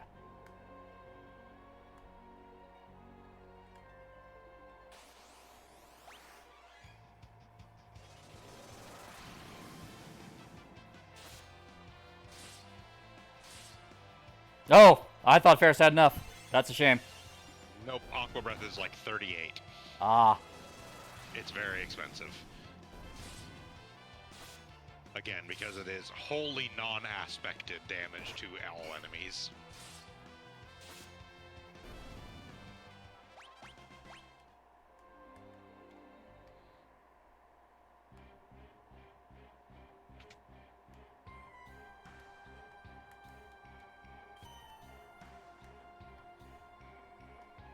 And now the question is, will the auto keep them on attack, or will it put them back on Aqua Breath? I don't know. I haven't actually messed with the Pixel Remasters enough to know if it what it saves it as, whether it saves Oh, it as attack! you had put in. Okay, puts them on attack, yeah. Fair enough. It actually defaults them back to the action of attack rather than just saying, oh, they're trying to cast this but don't have enough MP.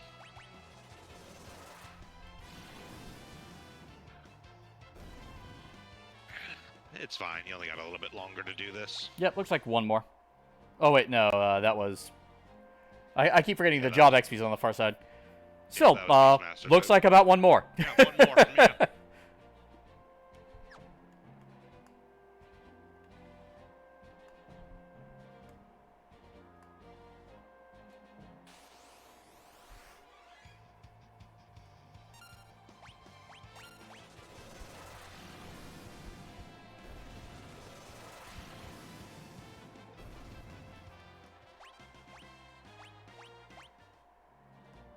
All right.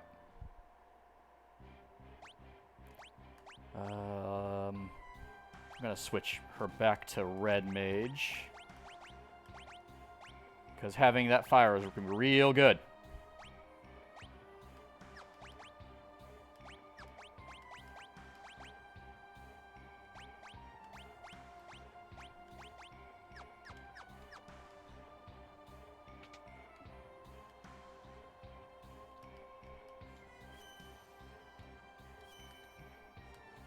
There's sometimes I'm used to smashing a button to get past windows, and I keep double healing. Make sure we're super healed.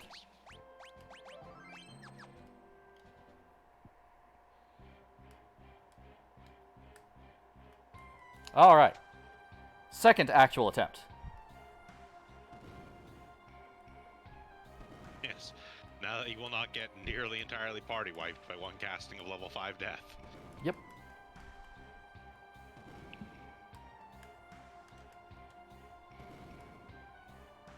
Will let Ferris experience the joy?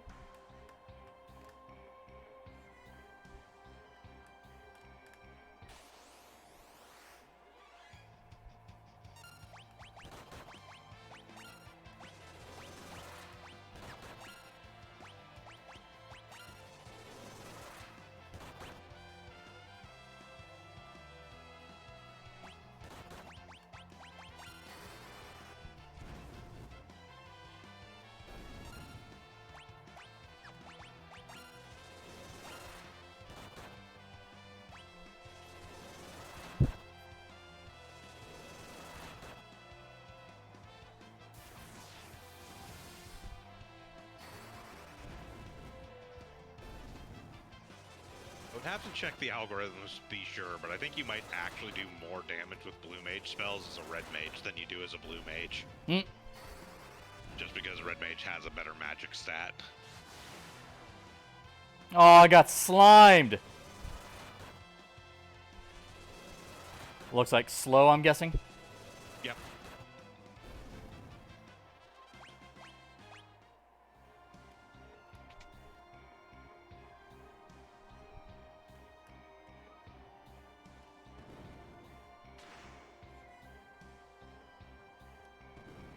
Ah, I see. That's why we had to defeat it first.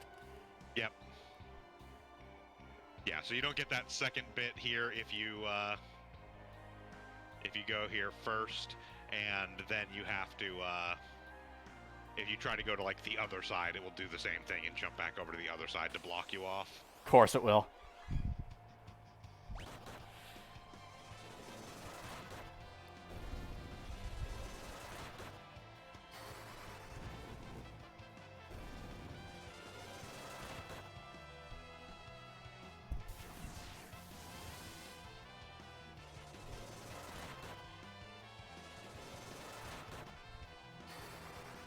The other factor to consider that I didn't even really think of as far as when you were talking about the damage being done between Lena and Butts is Goblin Punch's damage is also actually based on your weapon's attack power. Oh, yeah. But the whip is stronger than the sword? Huh. Possibly. What sword were you using? The mithril sword. Attack 31. Attack 26. Yeah, so it's thresholds mostly that was making the difference there, but... Yeah. Magic, that's what I'm looking for.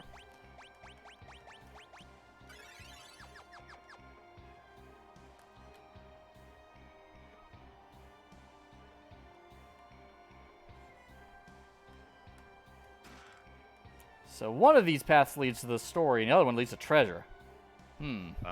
No, one of them leads to standing in a bookshelf looking like a dipshit.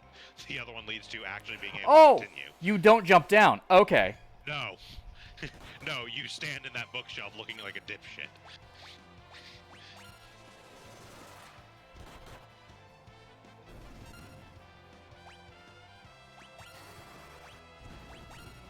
You can't actually go anywhere from that hole in the bookshelf. Ah. I figured that was jump down to the next level. Nope. In that case, this is the only way to go. Yeah, the library is actually pretty linear, other than that, like, one Ifrit split.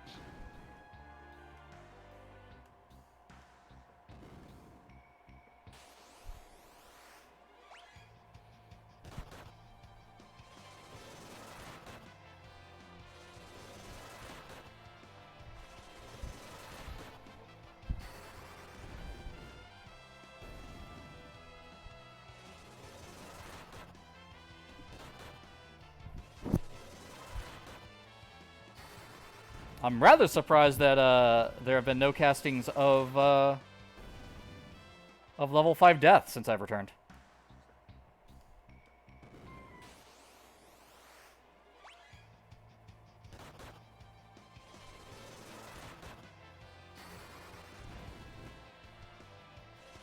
I mean, in fairness, most of the page 64s that have shown up since you came back in have gotten to act like once. Fair enough.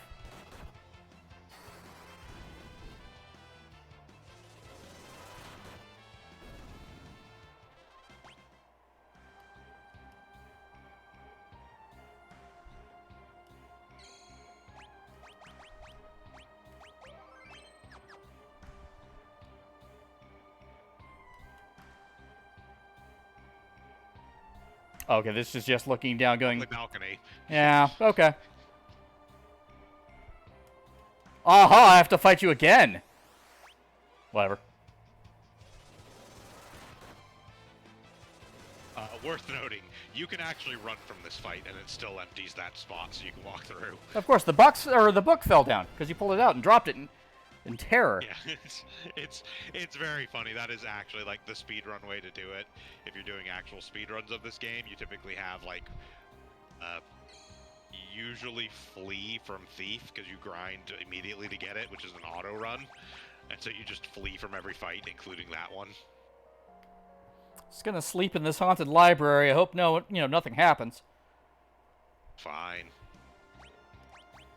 Books can't open 10 flaps. Yeah. No normal person would stack books like this.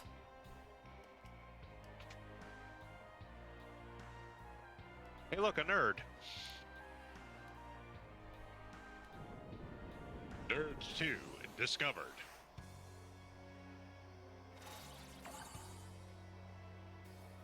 Ooh, now I'm upset. How dare. Howard. Okay, you like lightning. We're gonna use lower things until we figure this out. You appropriately don't like fire. Excellent. They wouldn't.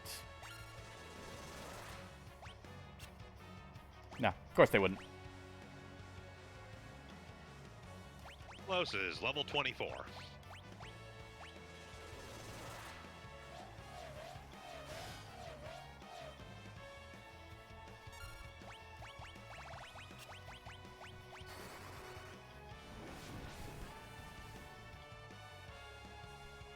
I'm doing this the dumb way again.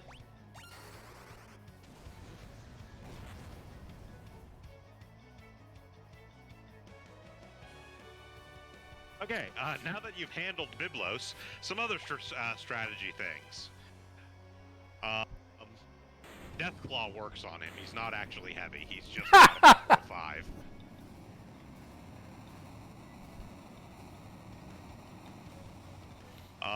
the whip weapon. So one of the things that comes up from the whip, one of the reasons why I recommended it, is the whip weapon actually has a decent chance of proccing paralyze on things you hit with it, and like is almost guaranteed to paralyze Biblos if you hit him with it, thereby stun locking him and making him unable to do anything.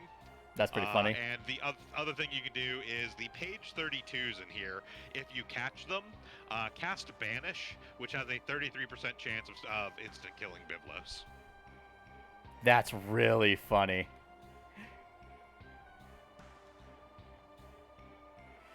Wow, this guy's oblivious.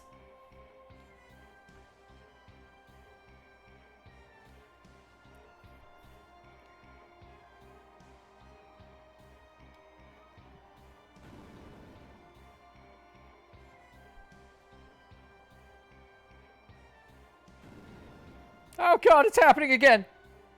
Oh, hey, mid.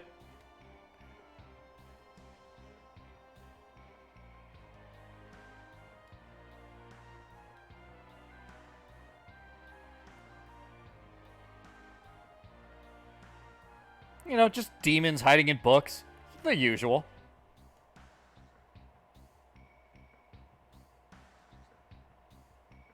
It's worth noting that, if I'm remembering correctly, the demons popping out of the books didn't actually start until the fire crystal shattered. Ah. Like, possessed books were a thing before that, hence the dude on top talking about how, like, Ifrit used to take care of them for them. Yeah. But with the fire crystal shattering is what actually weakened Ifrit, so he was no longer able to take care of it. Oh.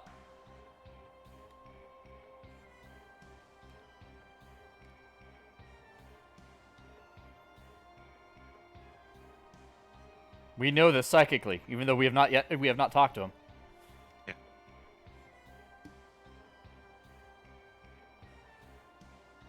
Mid, go beat some sense into the old man with that book. And I'm not talking about inform him. I mean, beat him over the head with that book.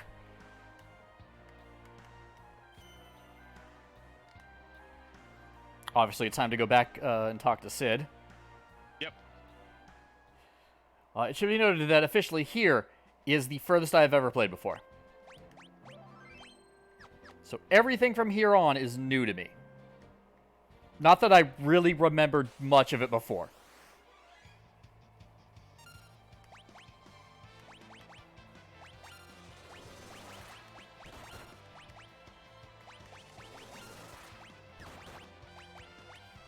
It's like, oh, right, need to correct that situation. After this fight.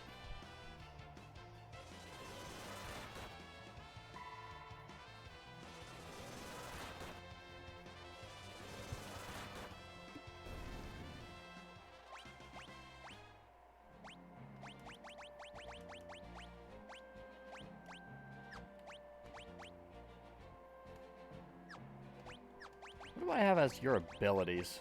Oh, learn. You can probably take it off for now. Yeah, I'll worry about that when we're in an area where I'm really going to need to learn something. Avoid the desert if we can.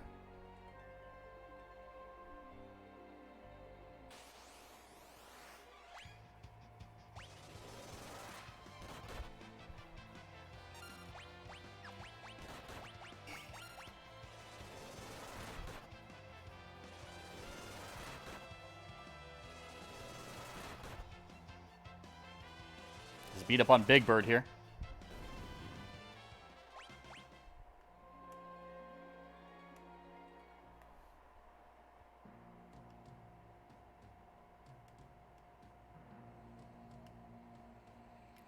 Sid is over here. Yep, the pub. Oh, he's in that upstairs area. Yep. That's why that room exists here.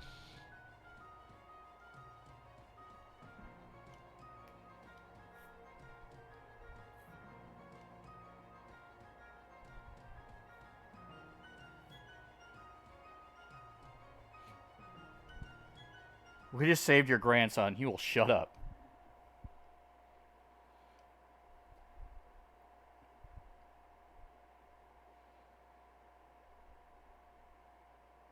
I think he took my advice. Yeah, no, he actually does show up and just start beating the shit out of Sid. I like That is Mid. that is quite literally what Mid does.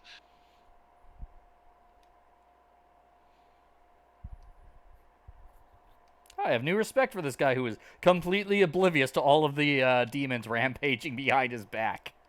He was reading, man.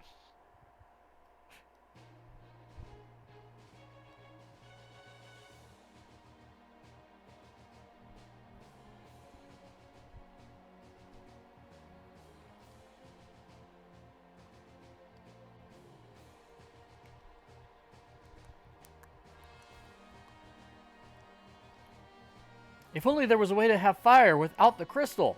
You know, like how we normally had fire before the crystals.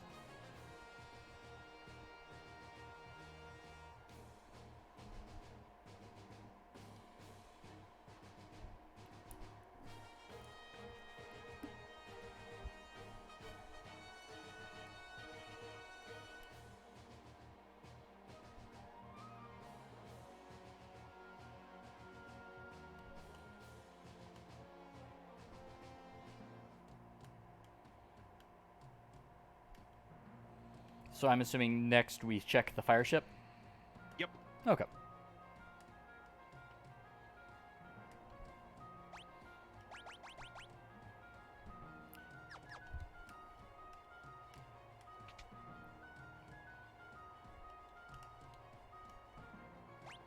No, not that.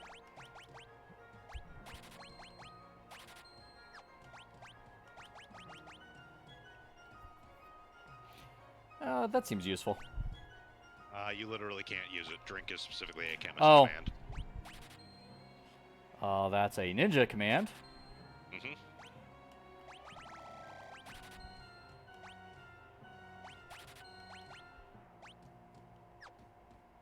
That's ninja only, right? Yep.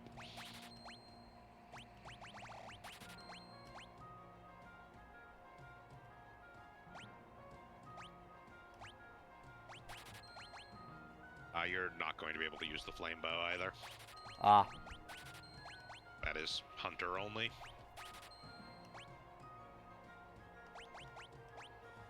Let's see here. And no one can use that ribbon? Ribbon is dancer only. Really? Yep. I mean, technically freelancer. Yeah, can use any freelancer. piece of equipment, but, Yeah. That's unfortunate. Well, it is. Yeah, ribbon is actually a piece of dancer equipment. The actual ultimate ability of dancer is equip ribbon. also, ouch. Yeah, they intentionally make it sell for 1 because they don't want you to sell it in a normal circumstance.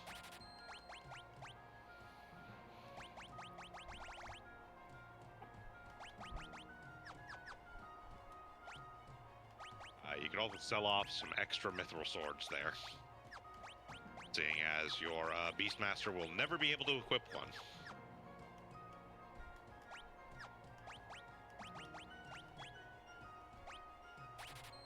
And we have the main gauche, which is better than it.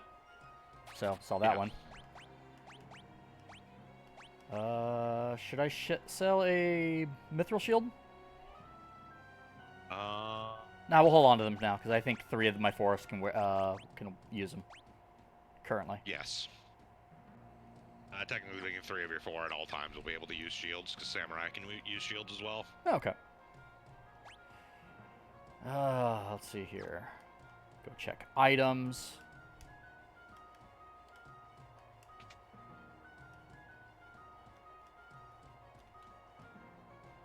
Don't worry too much about items for now. I'm just restocking on Phoenix Downs. Fair enough. Yeah, better safe than sorry. You will be gaining access to a place very shortly where the shops are half price. Ah, well. I have a good amount of gil. I'm not too worried. Yeah. As you have mentioned many times, money will not be that much of a problem in this game. No.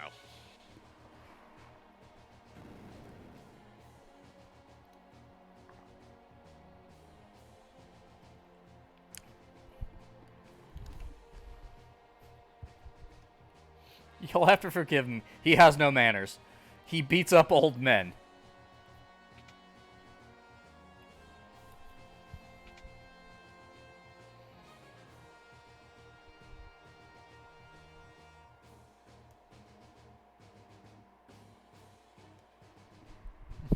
Old man, are you alright?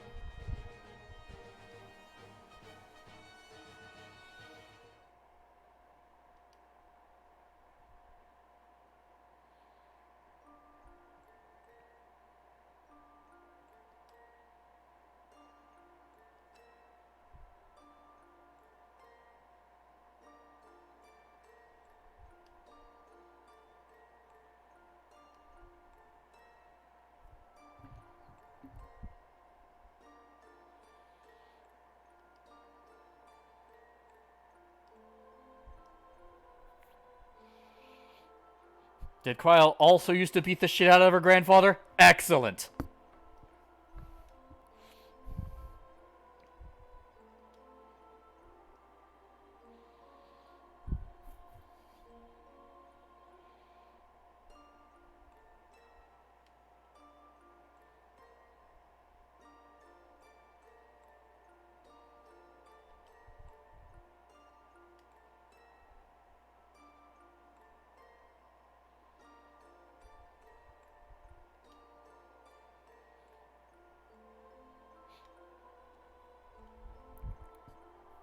Really? Only 30 years ago?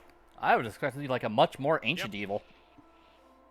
Well, X-Death is a much more ancient evil, but they sealed him away 30 years ago. Ah. They've, strictly speaking, been shoving demons into that tree for like thousands of years. Huh. That doesn't seem like the brightest of ideas, but okay. Also, hi, Edgar. Not Edgar, it's Dorgan. Uh-huh, sure. Edgar doesn't have a mustache.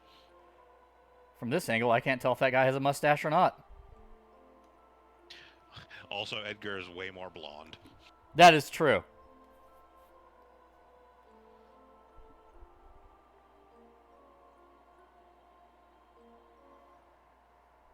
Welcome back, Strider.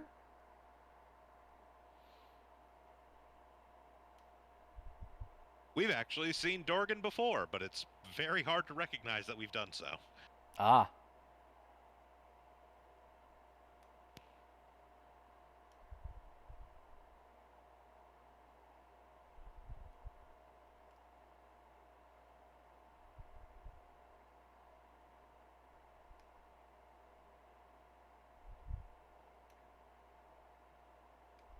I'm okay, just old.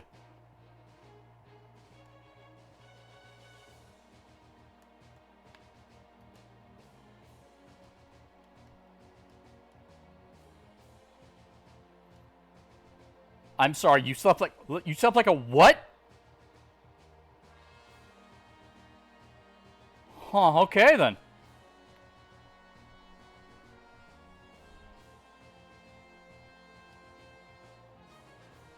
For a second there, I thought that said a boat that can sail with the wind. I'm gonna say, so a boat, you say?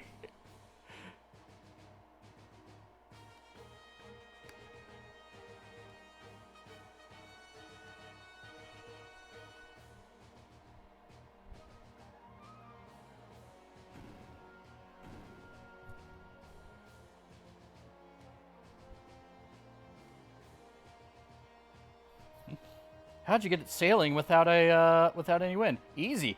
We resurrected some old sea serpent and tied it to the front. Don't tell Ferris. Congratulations on your third vehicle of the game. Let's see if we can hang on to this one for more than 5 fucking minutes. I'm not counting on it.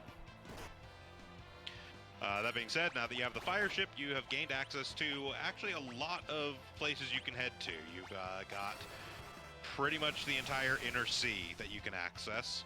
Oh, wow. Most of this is useless.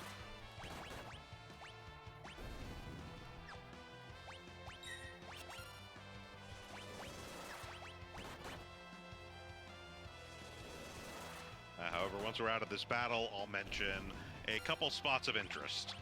Excellent.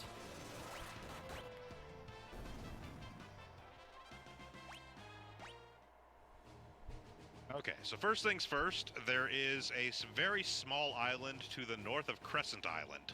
I'll leave it to your imagination to figure out which one Crescent Island is. No, I can't see it. I think you're making that up. Sure it's not Croissant Island? I see a croissant there.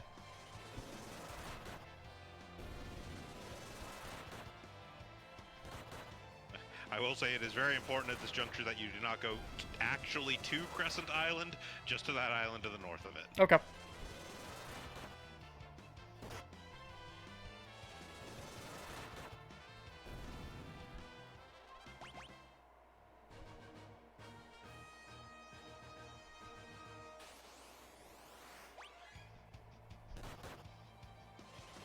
Yes, as you can tell, there are encounters at sea in this game.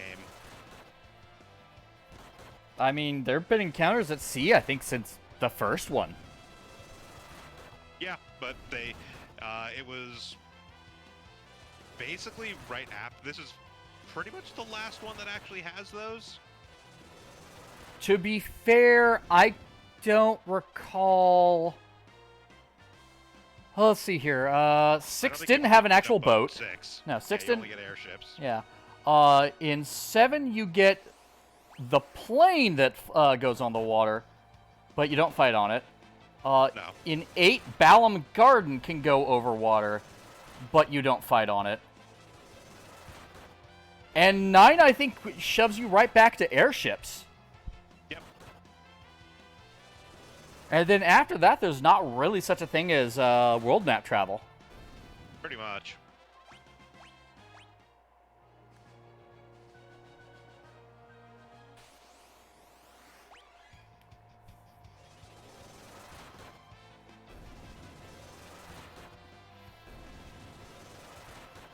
In case you were wondering, there is nothing of any particular value in the sea encounters in World 1. Oh, I figured. Alright, so this island. Yep. Go ahead and pop learn on some folks.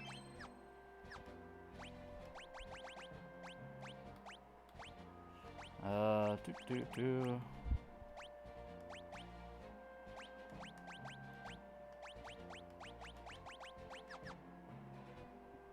Alright.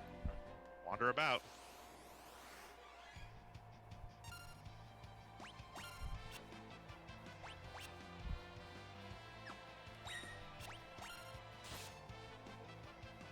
We don't need this many things. Was that what we needed? Okay, you're good. Yep.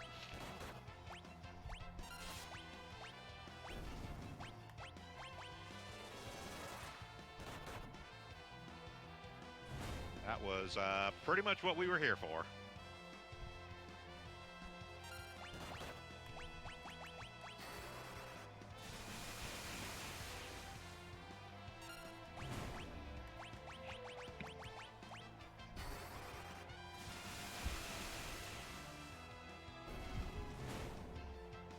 So that is an incredibly important blue magic spell. It significantly increases the versatility of all of the level-based spells. Fair enough.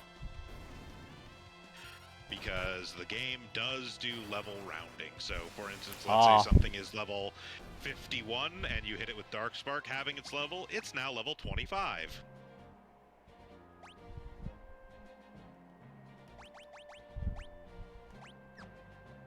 I don't recall seeing the learn in that thing, but had to have just because of how the mechanics are. You got it. Yeah, you can check it though if you want to. If you want to look, you can go under Magic and look at blue. Oh, there it is. Yep, Darkspark.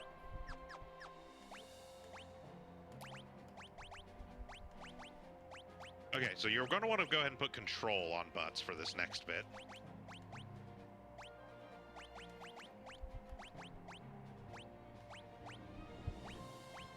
So there is an island just a little to the west of Crescent. If I'm remembering correctly, I don't believe it's the one immediately to the southwest. I believe it's the next one over from it.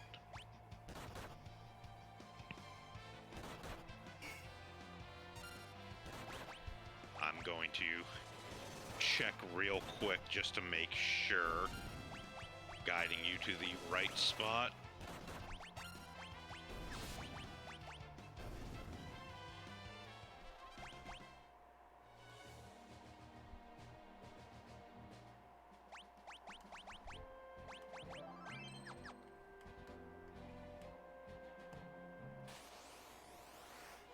Yep, this is the one. Oh boy!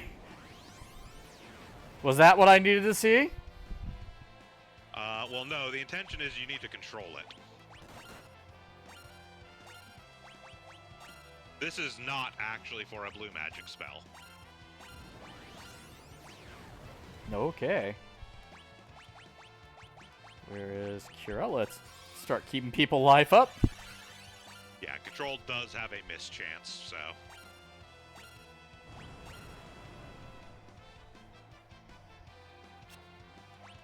Why, so it does. I mean, you can also be attacking. Literally, this is what I'm guiding to here. This is actually a really great spot for farming AP. Ah! Well, okay then.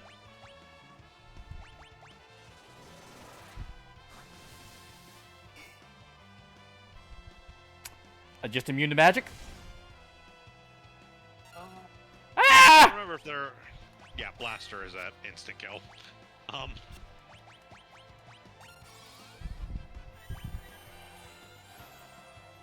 I don't remember if they're immune to magic or if their magic defense is just really fucking massive. I think their magic defense is like 100.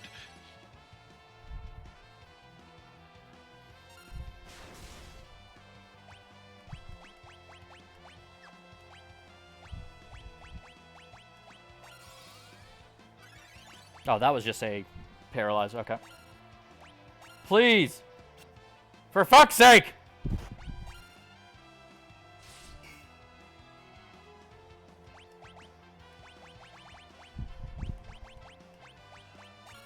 Oh, well. That's what I get for trying to go fast.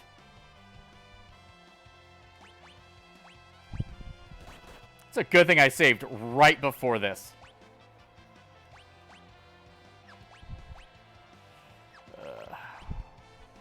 Don't need to raise anyone, let's just...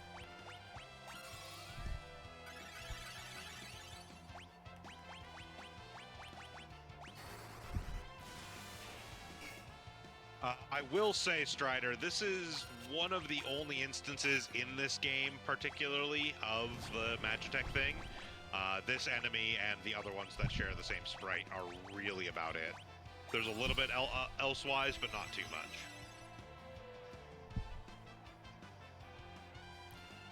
I mean, Magitech has kind of been a staple of the Final Fantasy series for a long time. Since the beginning, War Mage Yeah. is literally in one.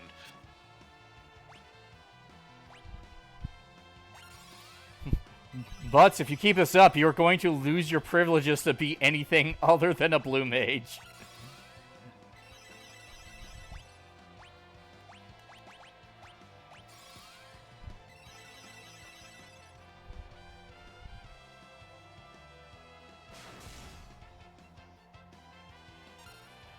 In fairness, Control only has like a 40% chance of success, so... Man, he sure loves beating them odds.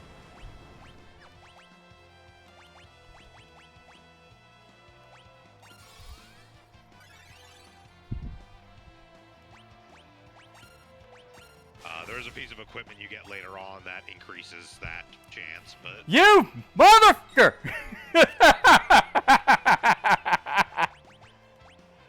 Oh god, I'm trying to think. Will this work on him? Nope. Oh, he's immune to poison. What level is he? 23. Motherfucker! Also, he's immune to instant death. Oh. Oh, I figured.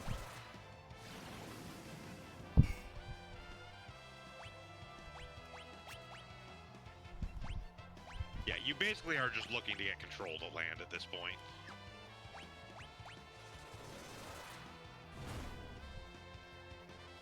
Should lower his damage at least.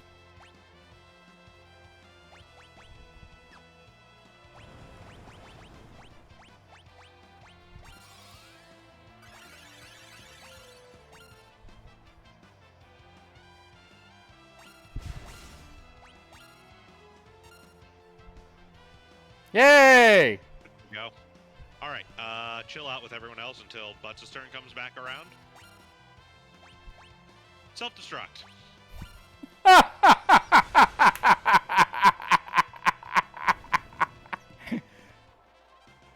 Oh wow, that 2000 XP and 4 ABP. okay. All right. I'll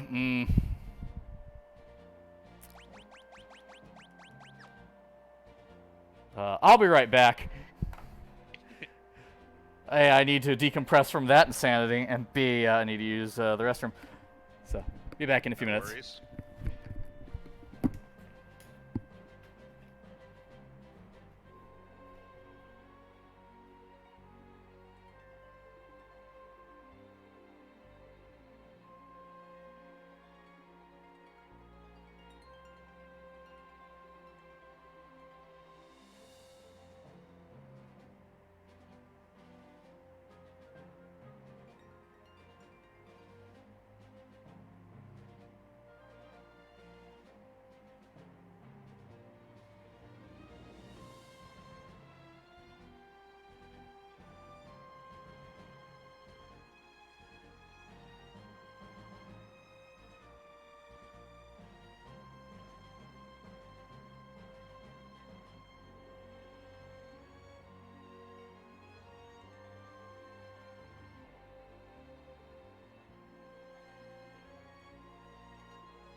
All right, I'm back.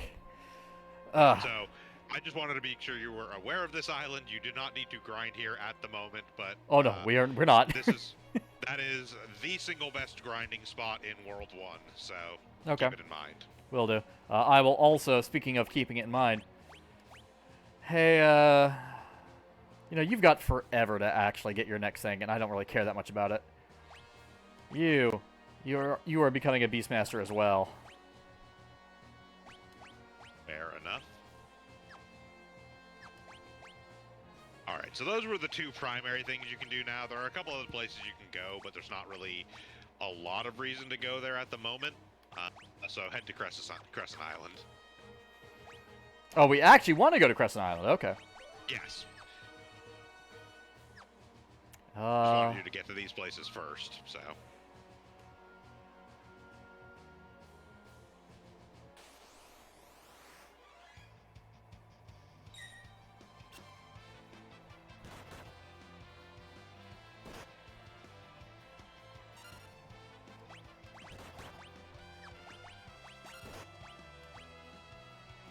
Oh, I need to set him back up with blue magic. It is worth noting that control is actually incredibly useful for learning a lot of blue mage spells. Oh yeah, I would imagine so. That was actually what I thought was the reason you wanted me to have control. Oh, that's how you actually kill prototypes, is you just control and cause them to self-destruct themselves. Technically speaking, you can have them self-destruct on your blue mage and learn it that way as well, but... Yeah, no, I don't need that one yet. I know what use I will have for that later. Alright, welcome to the town of Crescent. A nice, quiet, peaceful town. What the fuck is that?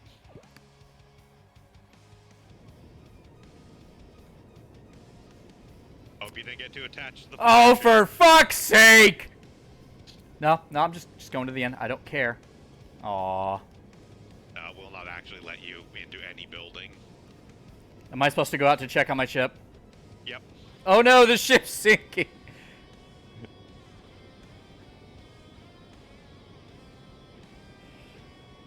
It is is sort of a running joke in Final Fantasy V that you do not hold on to almost any means of transportation for more than a couple minutes.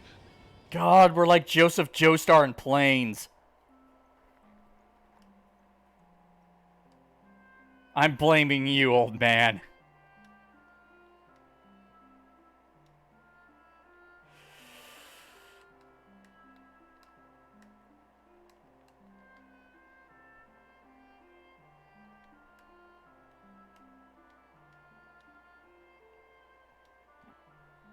Okay, yeah, no, this isn't heavily hinting about the Earth Crystal being here.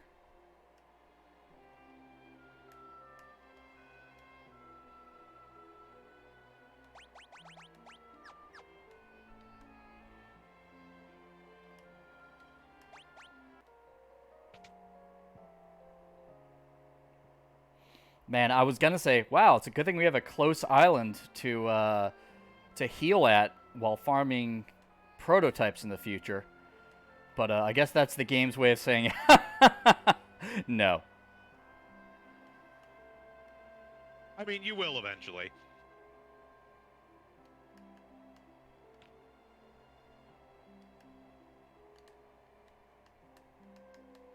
Okay, so black chocobos are extinct and can only lift off and land in forests. Gotcha. Yep.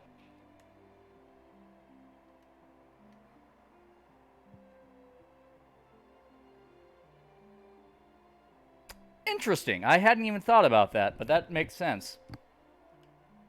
Yes, the vast majority of like golem and like even like the sort of like tombstone monsters you run into in this game will be instant killed by gold needles. I'm actually kind of curious about what the like mythological lore is behind the idea of the golden needle being basically an unpetrification thing.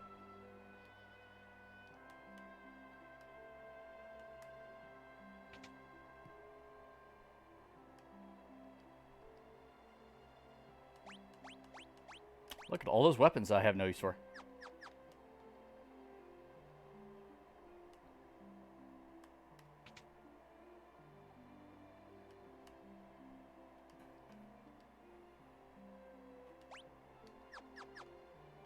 Well, I don't need to spend any money on gear here.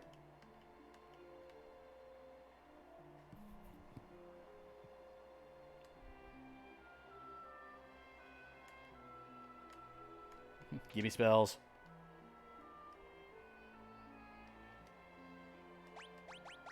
Oh, well, never mind.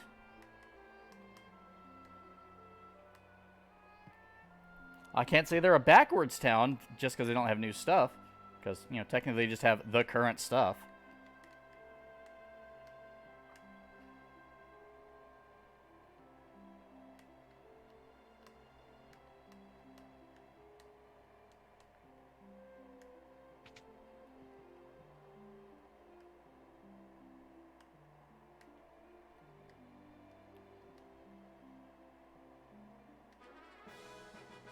Oh boy, a song I'm never going to use.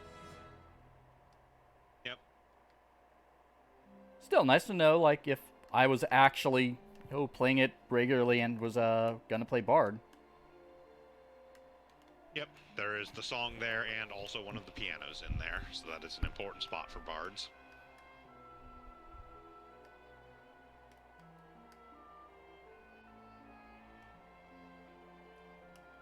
I want to say I've done everything doable in this town, but I feel like I'm wrong. No, that's pretty much it. Oh, okay. Came to this town just to lose my airship. Or my ship. Fantastic. Yeah. So this island is also actually very important if you have a berserker in your Fiesta party or are playing normally. One of the enemies that spawns here drops the Doom Sickles, which is one of the few weapons in the game that has a chance to proc instant death on attack. Nice.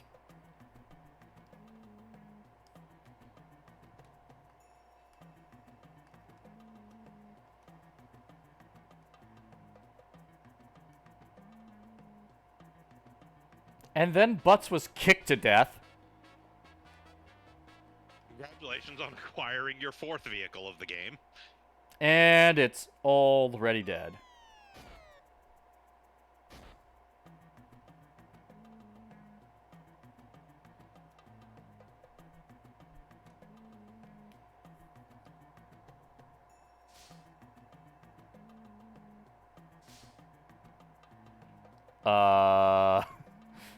Okay. Yep. Shards of the fire crystal. That's a hell of a distance there. I mean, Karnak Castle exploded. And yes, if your fire crystal job is Bard or Ranger, you don't actually unlock it until you get here.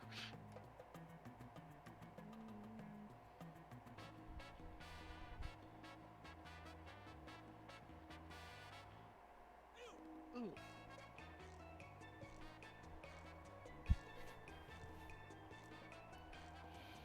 Alright, so now you have your Black Chocobo.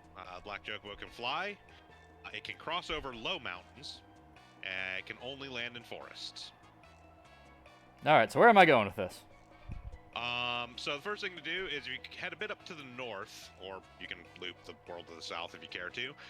There is a town almost entirely surrounded by mountains that has nothing but forests around it. This one? No, that's... That's, Titan Castle. yeah, I was going to realize that, yeah. No, it's a bit north from the Wind Shrine, and a little bit to the east. Oh, hey, hiya, dragon. You have gone significantly too far east.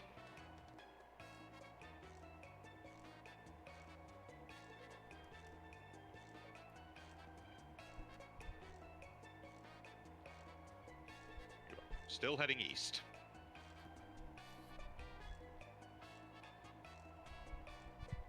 Look, directions are hard. It's not there. It's a little bit... Oh, there. Yeah.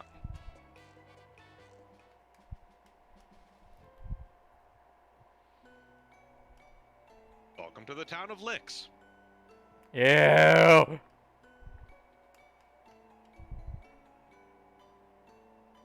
This is Butts' hometown. Huh.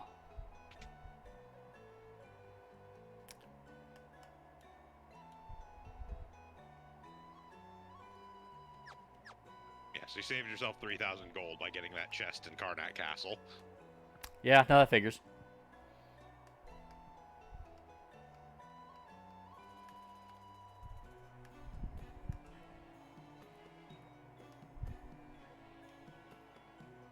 You're all grown up. What happened to your chocobo? Dinner was good?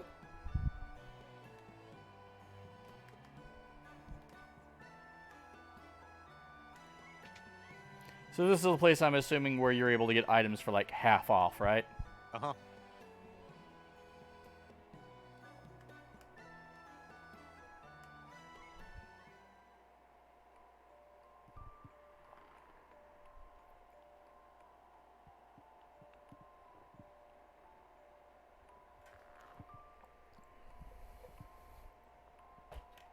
Huh. That guy looks familiar. Don't know what you're talking about. It's worth noting that in the Super Nintendo version, Butts has blue hair as a child. Huh. It's just because they didn't want to make a unique sprite for Butts as a child, so they just used the generic blue-haired child boy sprite that they have. That's pretty funny. All children look the same. Pretty much.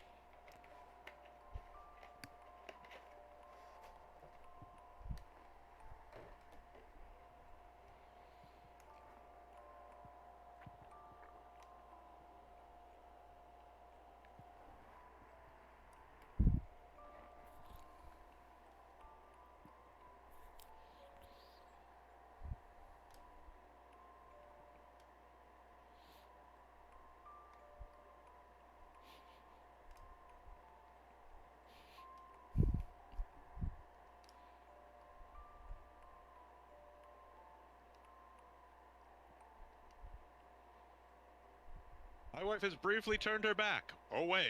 I was about to say, either he's doing this to make it seem like he's like his wife's not supposed to know, but she does, or you know, it's like she's not looking. Time to leave.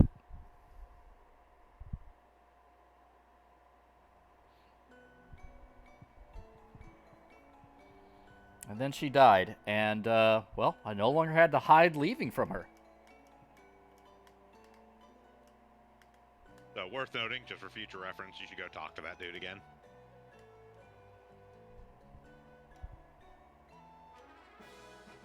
Like, again, doesn't matter for this playthrough, but if you ever wonder in the future, there's another song. Yeah, fair enough. An extremely important song at that. Oh, what does that one do? That one confuses enemies. Ooh, nice.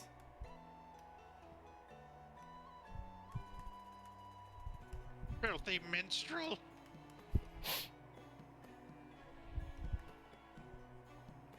It'll be like old times. I have no idea who you are. Let me give you a flashback. I don't know if this conversation happens in the original.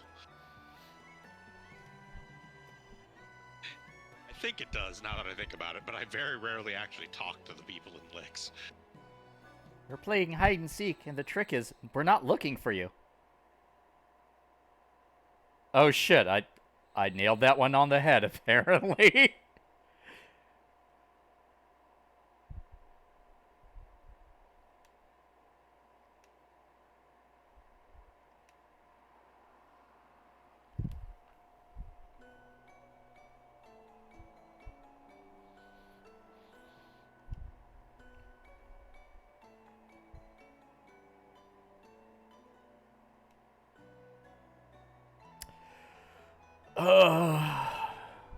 Yeah, sorry, I forgot, that does definitely happen in the original, but yes, we do get to actually learn the origin of why Butts is afraid of heights.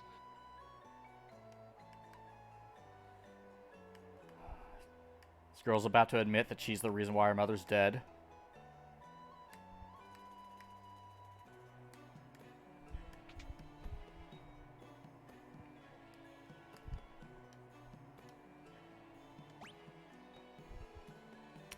Nice prices. Right, they don't actually sell Phoenix Downs here. They do, however, sell ethers, which is pretty nice. Uh-huh. I'll have to keep that in mind. Yeah, and it's like, I think it's like a 25% discount or some such, but... Also, small story details. Oh? So Lix is a town of ninjas. Huh! Oh, well, why so there? Wow, that's just good.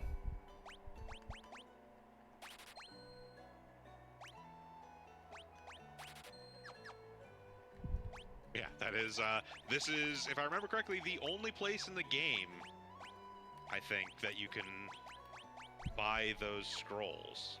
I'm not 100% certain on that. Again, I very rarely actually play with ninjas, but... Actually, reminds me, I have some that I can probably sell. Yep.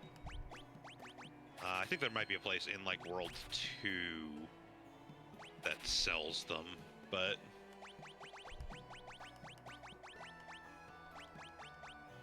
I'll hold on to one of these in case Samurai can't wear ninja suit.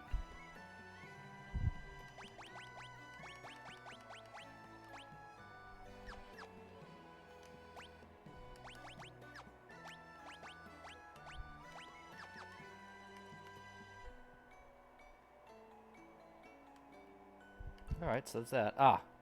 Up. That's just an exit for town. That's all there is. Okay.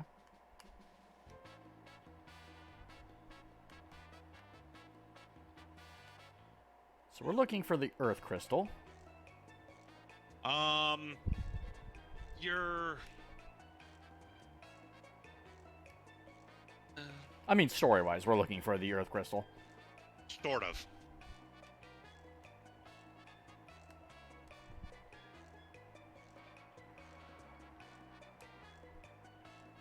Sort of? Well, you did just sort of sink the fire ship. Now, let's be honest here. I didn't sink the fire ship. An earthquake Sunk the fire ship. Hey, you chose to go to Crescent Island. I was directed there by you, sir.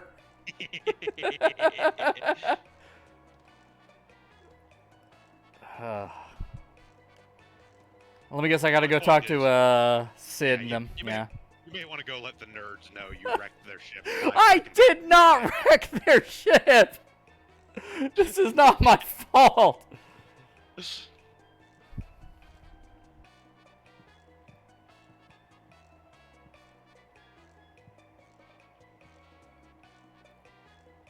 That was the library, so up here is, Yep. Yeah. Alright, let's get our story straight.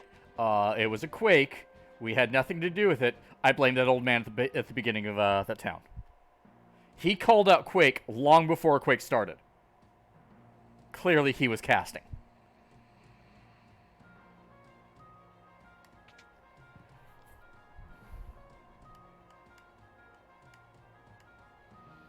Hey, old man, are you getting drunk? Because if you are, share. Oh. Are those nerds at the library? I believe they are. I think that's where they're at this point.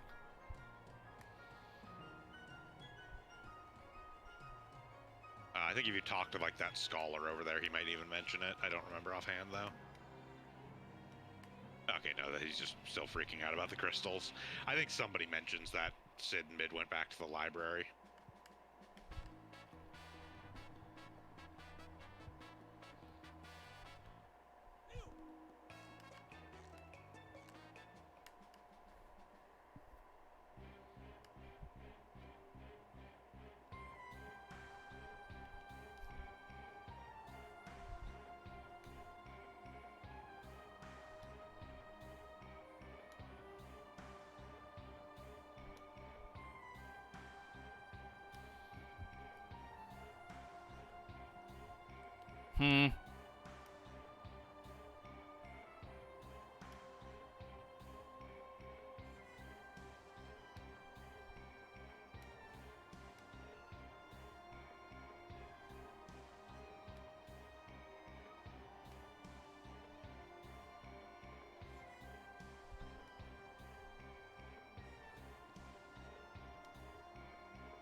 It's not a closer forest. I was just making sure that was the route. Yep. Yeah, it's just through that little path there.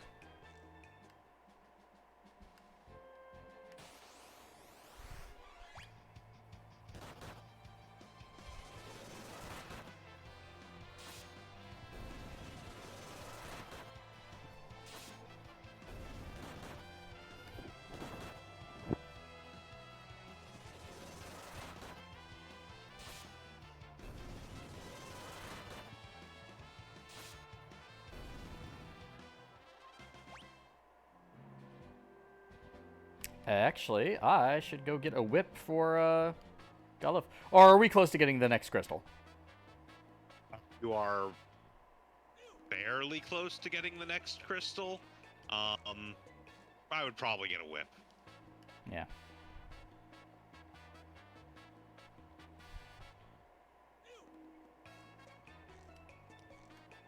The other thing that's important about the whip, as opposed to the main gouge, is, if I remember correctly, whip does full damage from back row, so... Oh, that's nice.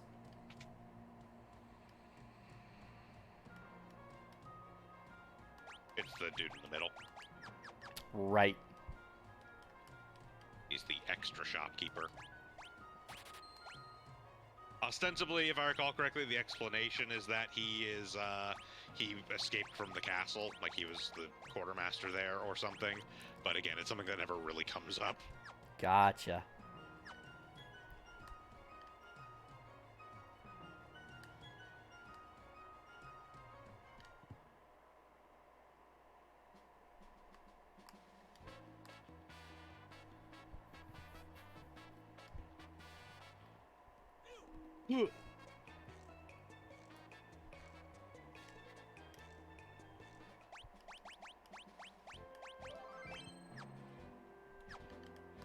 Making sure everyone was currently back row.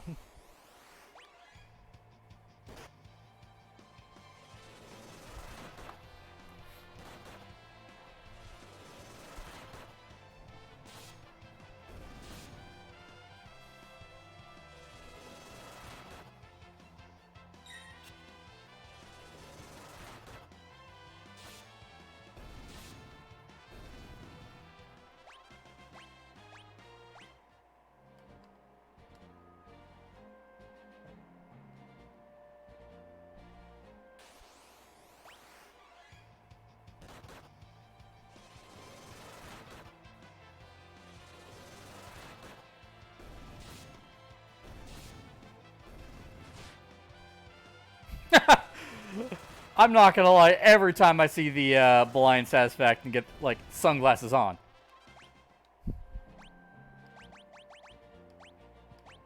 Let's see here. I have eye drops for this. Yep. Alright, you're gonna want to save before you step Too late. Step in here. It's just don't walk all the way down. You're gonna want to save before this.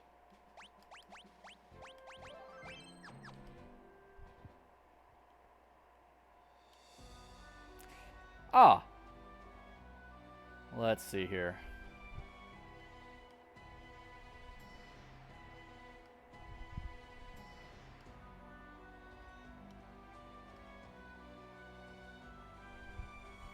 I like how we gave up after one try.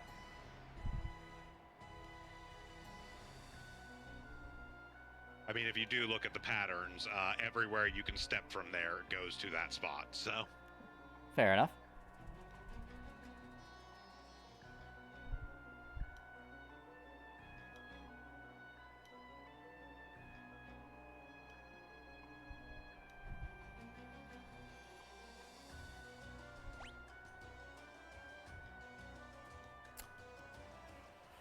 Well, okay then. Not entirely accurate, but I will not say anything further about specific strategies. That being said, welcome to Hell for Berserkers, otherwise known as the Sandworm Fight. Gotcha.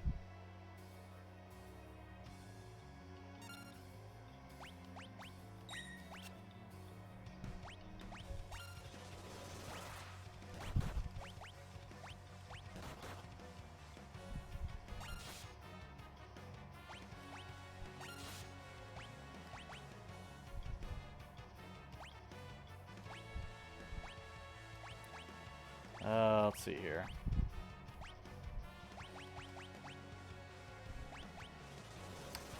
Did you just attack a hole? You certainly did. You just attacked the hole.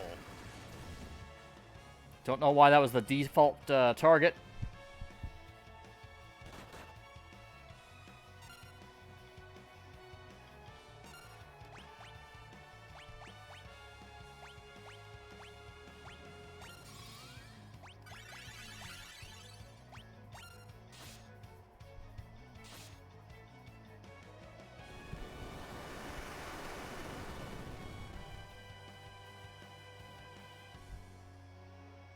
Oh no, that's got sap on that. Yep, like I said though, it's been massively nerfed in this version of the game, so it's not nearly as big a threat as it usually is. I mean, he does it a bunch, which is annoying, but... Yep.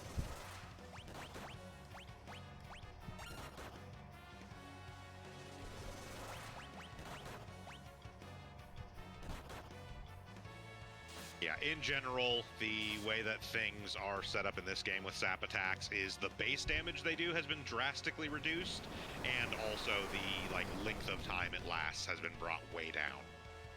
For reference, in the Super Nintendo version, that does probably around 150 to 200 damage base.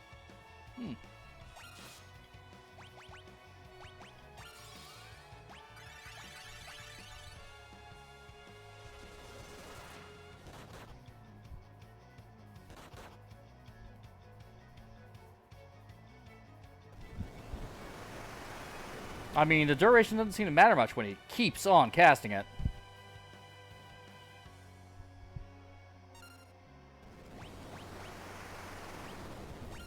Yeah, yeah, for Sandworm, it's its own thing, but there are other enemies that do not cast their sap abilities quite as often, but the duration used to be so fucking ludicrous that it was like, it would do, you know, you could have 800, 1,000 health, it would do 200 on the initial blow, and if you didn't cure, you would die from it, because it lasted that long. Good lord.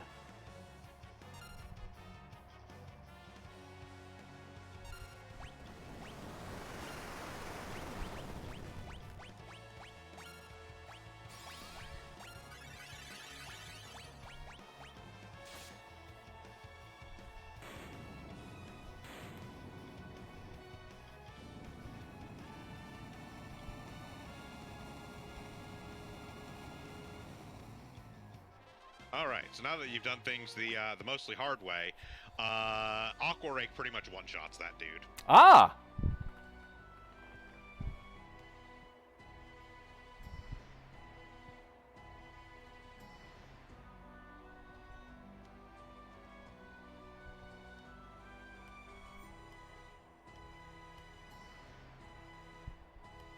There goes the black chocobo. Yeah, I was gonna say, are they gonna eat the black chocobo? No, that's just pretty much exclusively their ride for the rest of the game.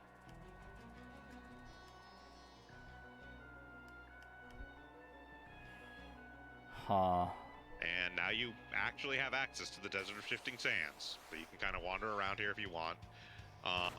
Your primary goal is to get to the south end of this place. Okay. There are some things around here to do. Most importantly, we will talk about it when it shows up. You are almost guaranteed to see it passing through here at some point.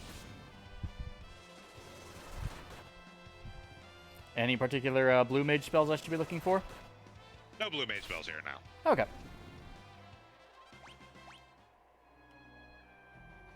There's, however, an extremely important spell for your party to get from this area. Again, we'll talk about it when it comes up.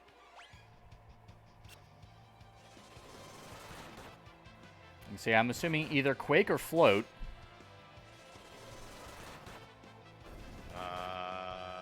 Float is time magic. You will never have float. Unfortunate. And I don't think Quake technically exists as a spell in this game.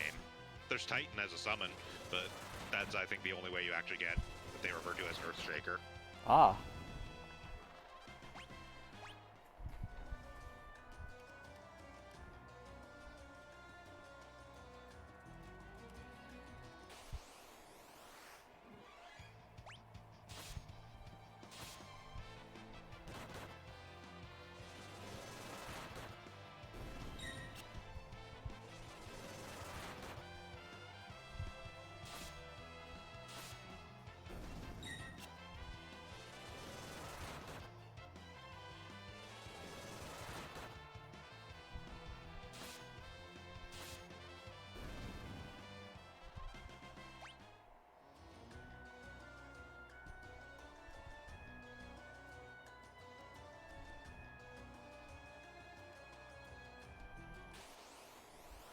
I just love that look on Butts' face.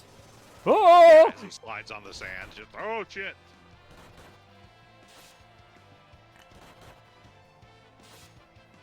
You'd think I'd be used to this by now!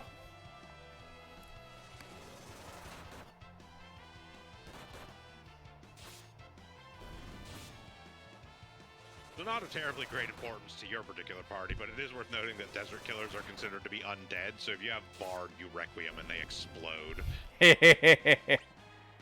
You don't have Requiem yet at this point, but later on, it is a thing you can do.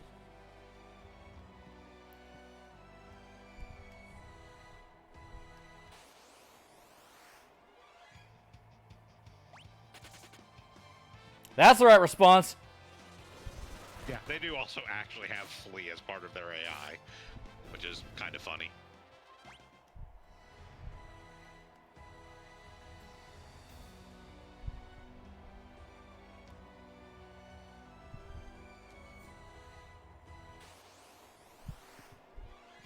All right. Extremely important spell, Baraga. What? You want to catch these motherfuckers as much as possible. Okay. They have 1,000 HP max, so going to do about 600 or 700 to them, and then attempt to catch. Okay.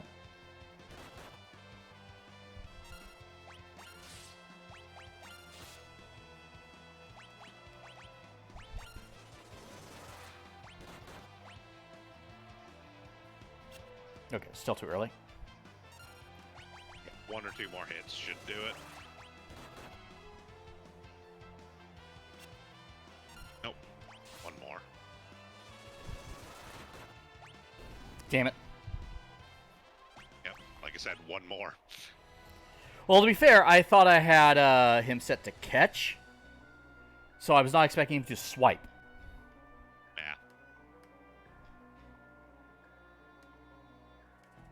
Might want to heal up a little bit, because if you run into another bear, they do hit really fucking hard.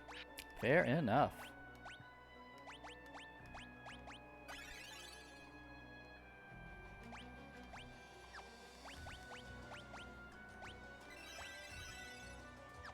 Yeah, I would also recommend trying your best to catch a bear on both Butts and Galef, since you have both of them on Beastmaster right now.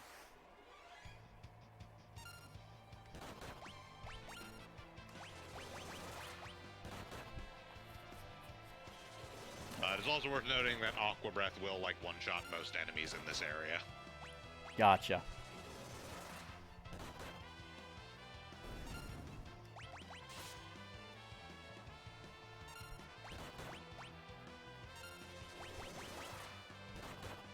Aqua Breath, while it is technically non-elemental, does have, like, a special... There's, like, a special flag that some enemies have that's, like, desert or something of the like that just basically makes Aqua Breath absolutely fucking demolish them. Makes sense.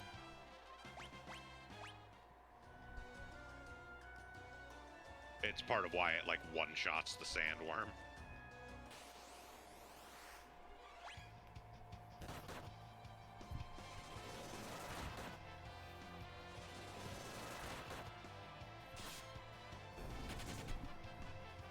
You coward!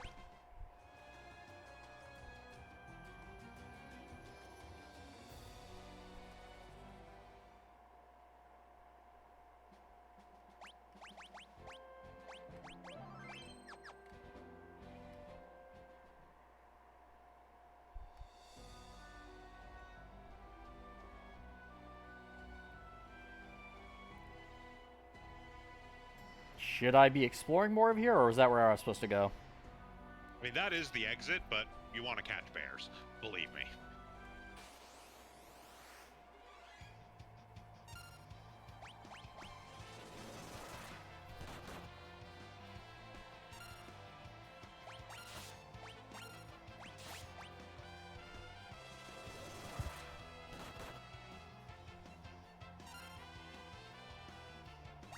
One more Goblin Punch should do it, I think.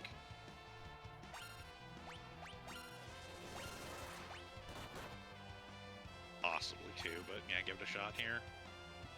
No, 1 more.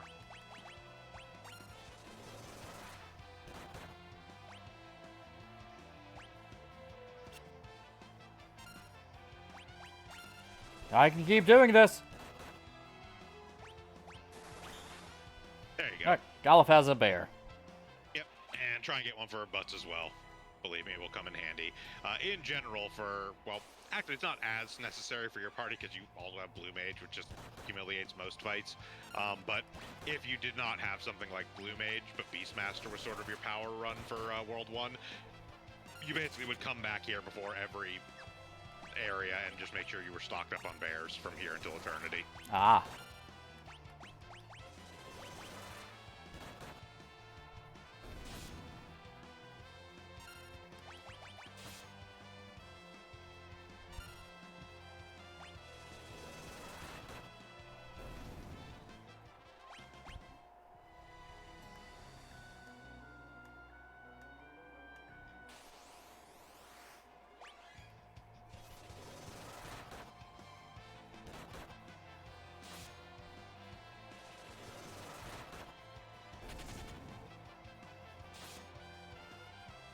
I hate it when experience runs away.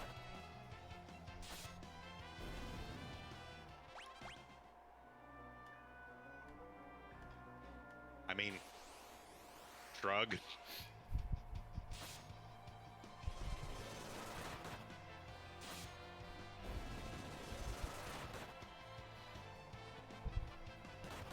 Just a general RPG thing.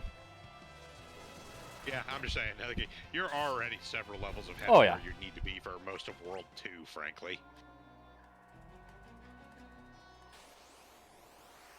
There we are.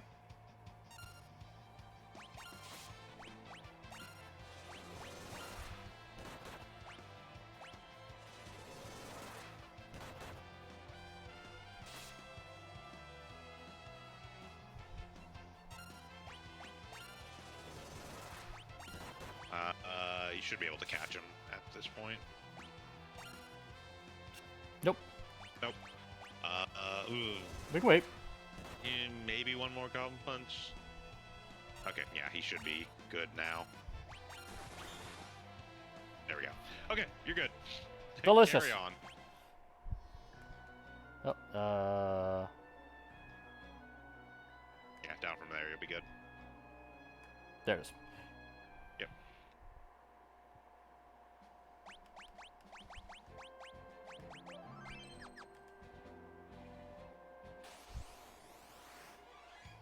Hi again.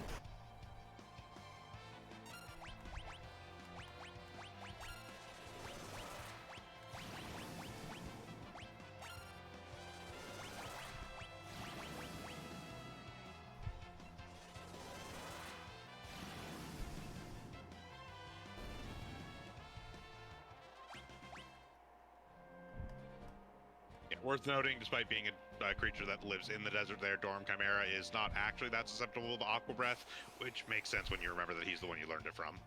That is a good point. Hi!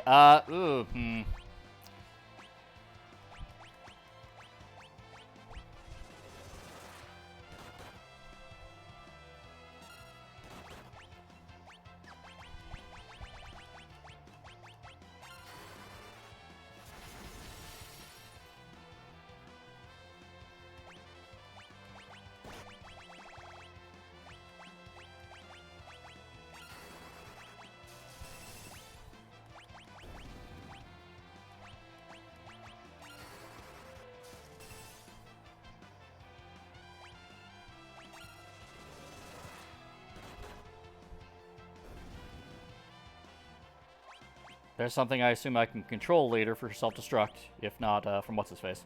I mean, you don't even need to control them, just hit them enough. Ah, fair enough. If they get to low enough HP, they will self-destruct on you.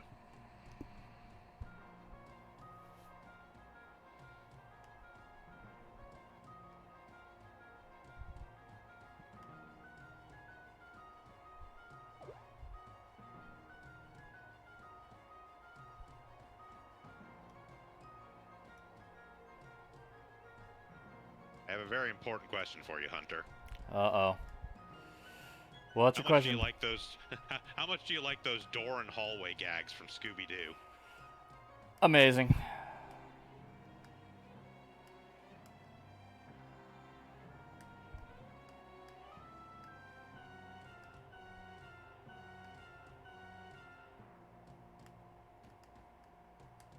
Feel like I missed where he went. Yeah, just kind of wander around the whole place until you see him again.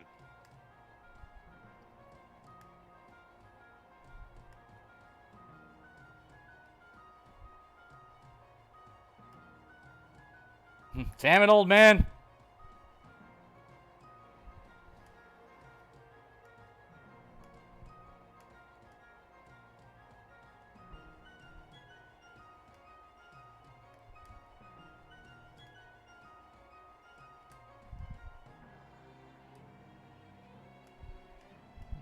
Lena Ferris, I understand he's your father. I'm gonna kill him.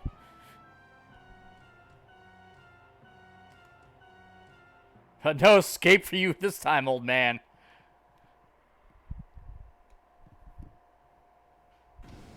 You fool!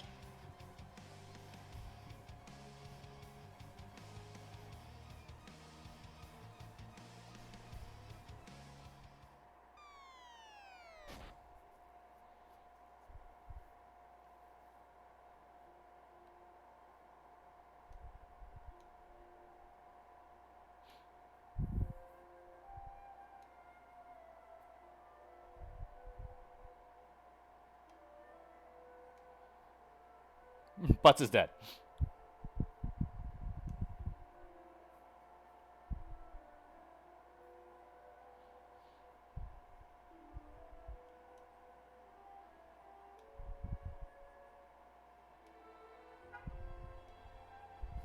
It's gone separated when he fell. It's a shame he's dead.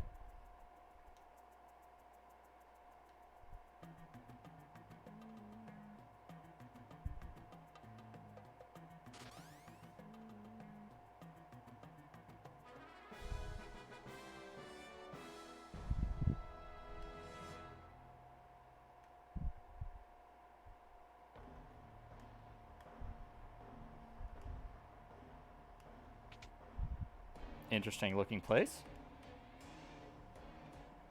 Huh.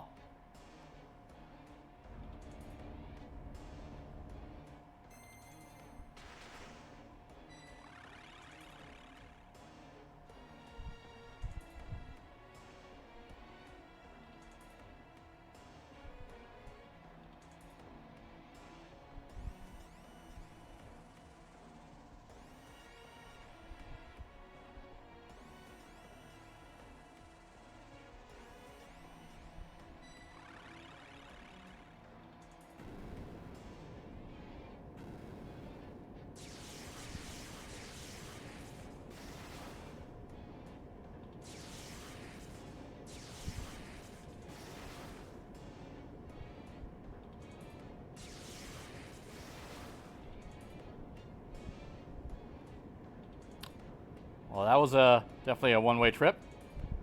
Yep. Even teleporters, we are responsible for destroying just by using them.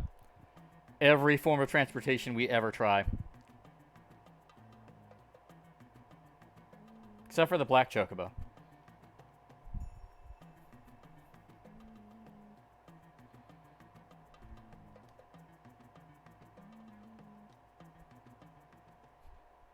We went above and beyond the Call of Duty. We're stuck here, though.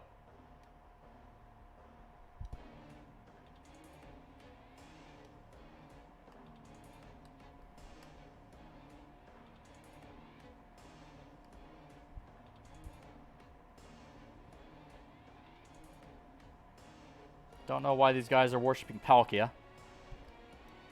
You want to go out to the south first?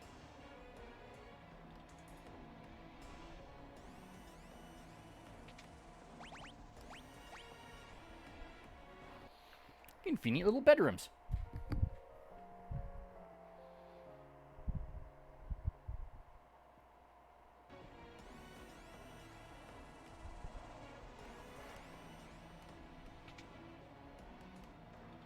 And whatever this is. Something we can't look at yet, apparently. Yeah, it's a little library.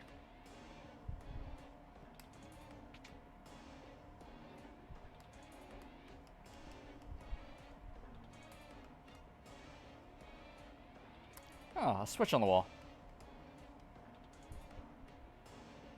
Sure.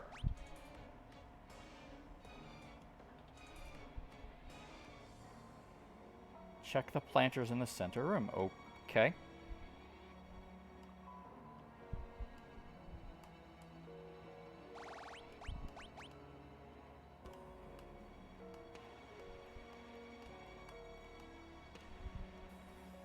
Read a notepad in the room on the right.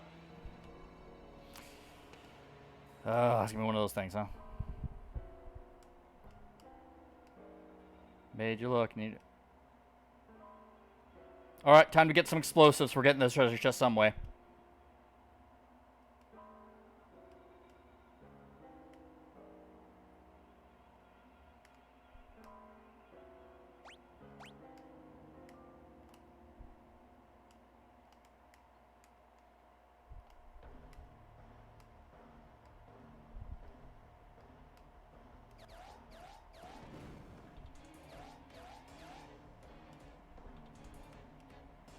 Go 8 down and right 4, then pull what's there. Down 8, right 4. 4, 5, 6, 7, 8. 1, 2, 3, 4.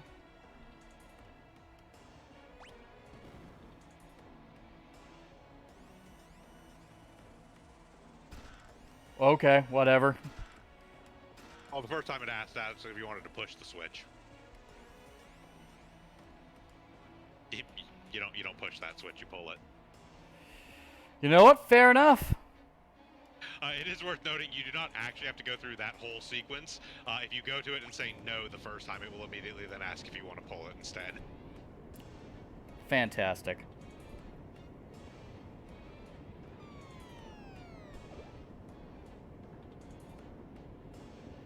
Don't go down, Black Chocobo. There's no forest down here.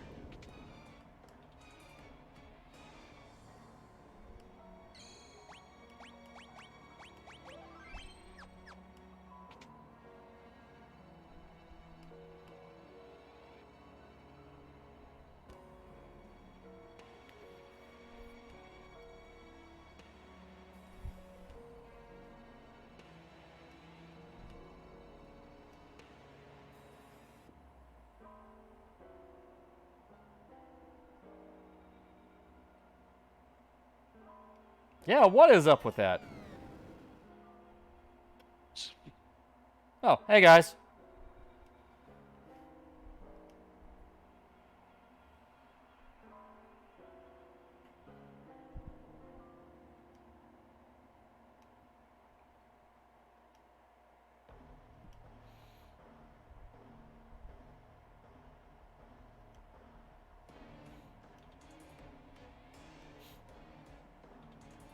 Where'd the old man go? I hope he hasn't awoken anything evil in the basement. Or lower decks. Seeing how it's a ship.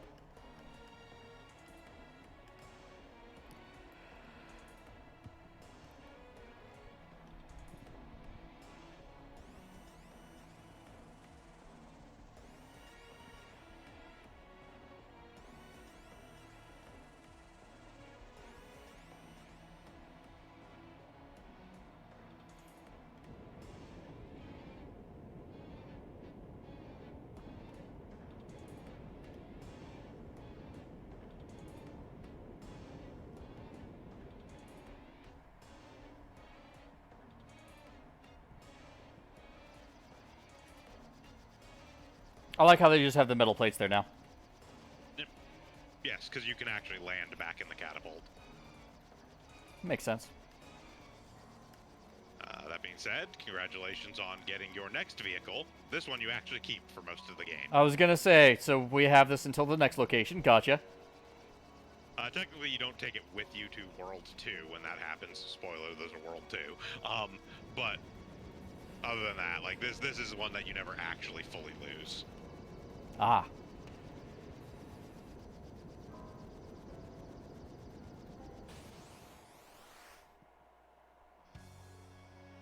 Oh, hey, Craiglaww.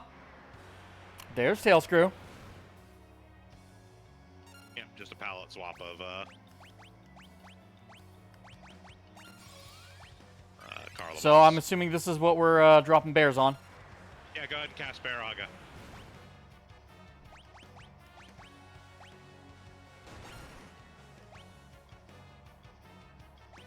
Jeez! I can see why you would go back to get another one afterwards. Uh-huh. Yeah, it'll do about 2,000 damage to basically every boss in World 1, which is 1 or 2 shots of most of them. Alternatively, the whip will also paralyze lock him. Technically speaking, you did have access to a town you could get to. It's a little rough to go to, but you can buy coral swords there, and Crayclaw is weak to thunder. Also, you can just crack a thunder rod and it will die in one shot. Amazing.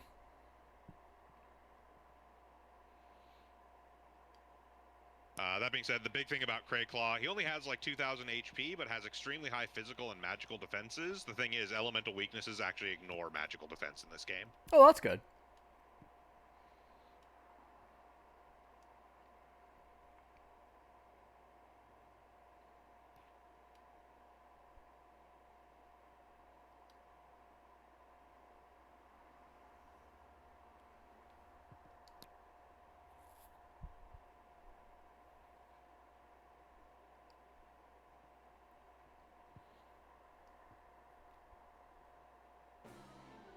All right, and now you have open access to most of the world.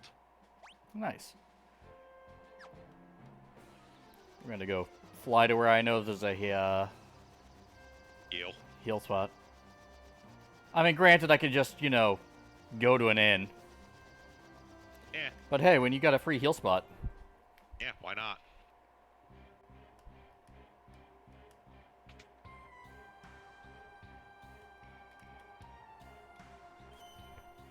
This also means with that airship, well, it's, you know, a little inconvenient to fly back out, like, over to here for it. This is also basically the best time to find prototypes if you want to do so. We could do that, but honestly, I think we're fine on both AP and experience. Fair enough. It's time to go get that Earth Crystal. Or would you think this would be a good time to call it?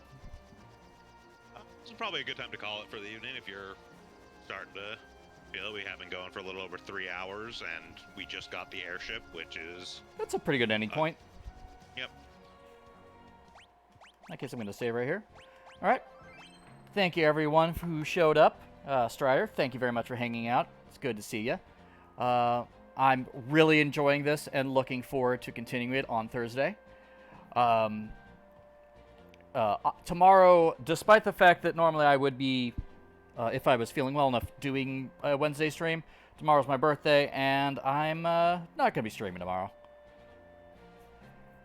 So, I want to thank you all for watching. Thank you, Bograt, for being an excellent commentator and expert on this amazing game. Of course. We are actually going to be raiding someone today because currently the Summer Games Done Quick is going, and I like supporting them by sending people their way if I can. See if I can actually remember to set this thing up properly. There we go. It has been a long time since I've raided.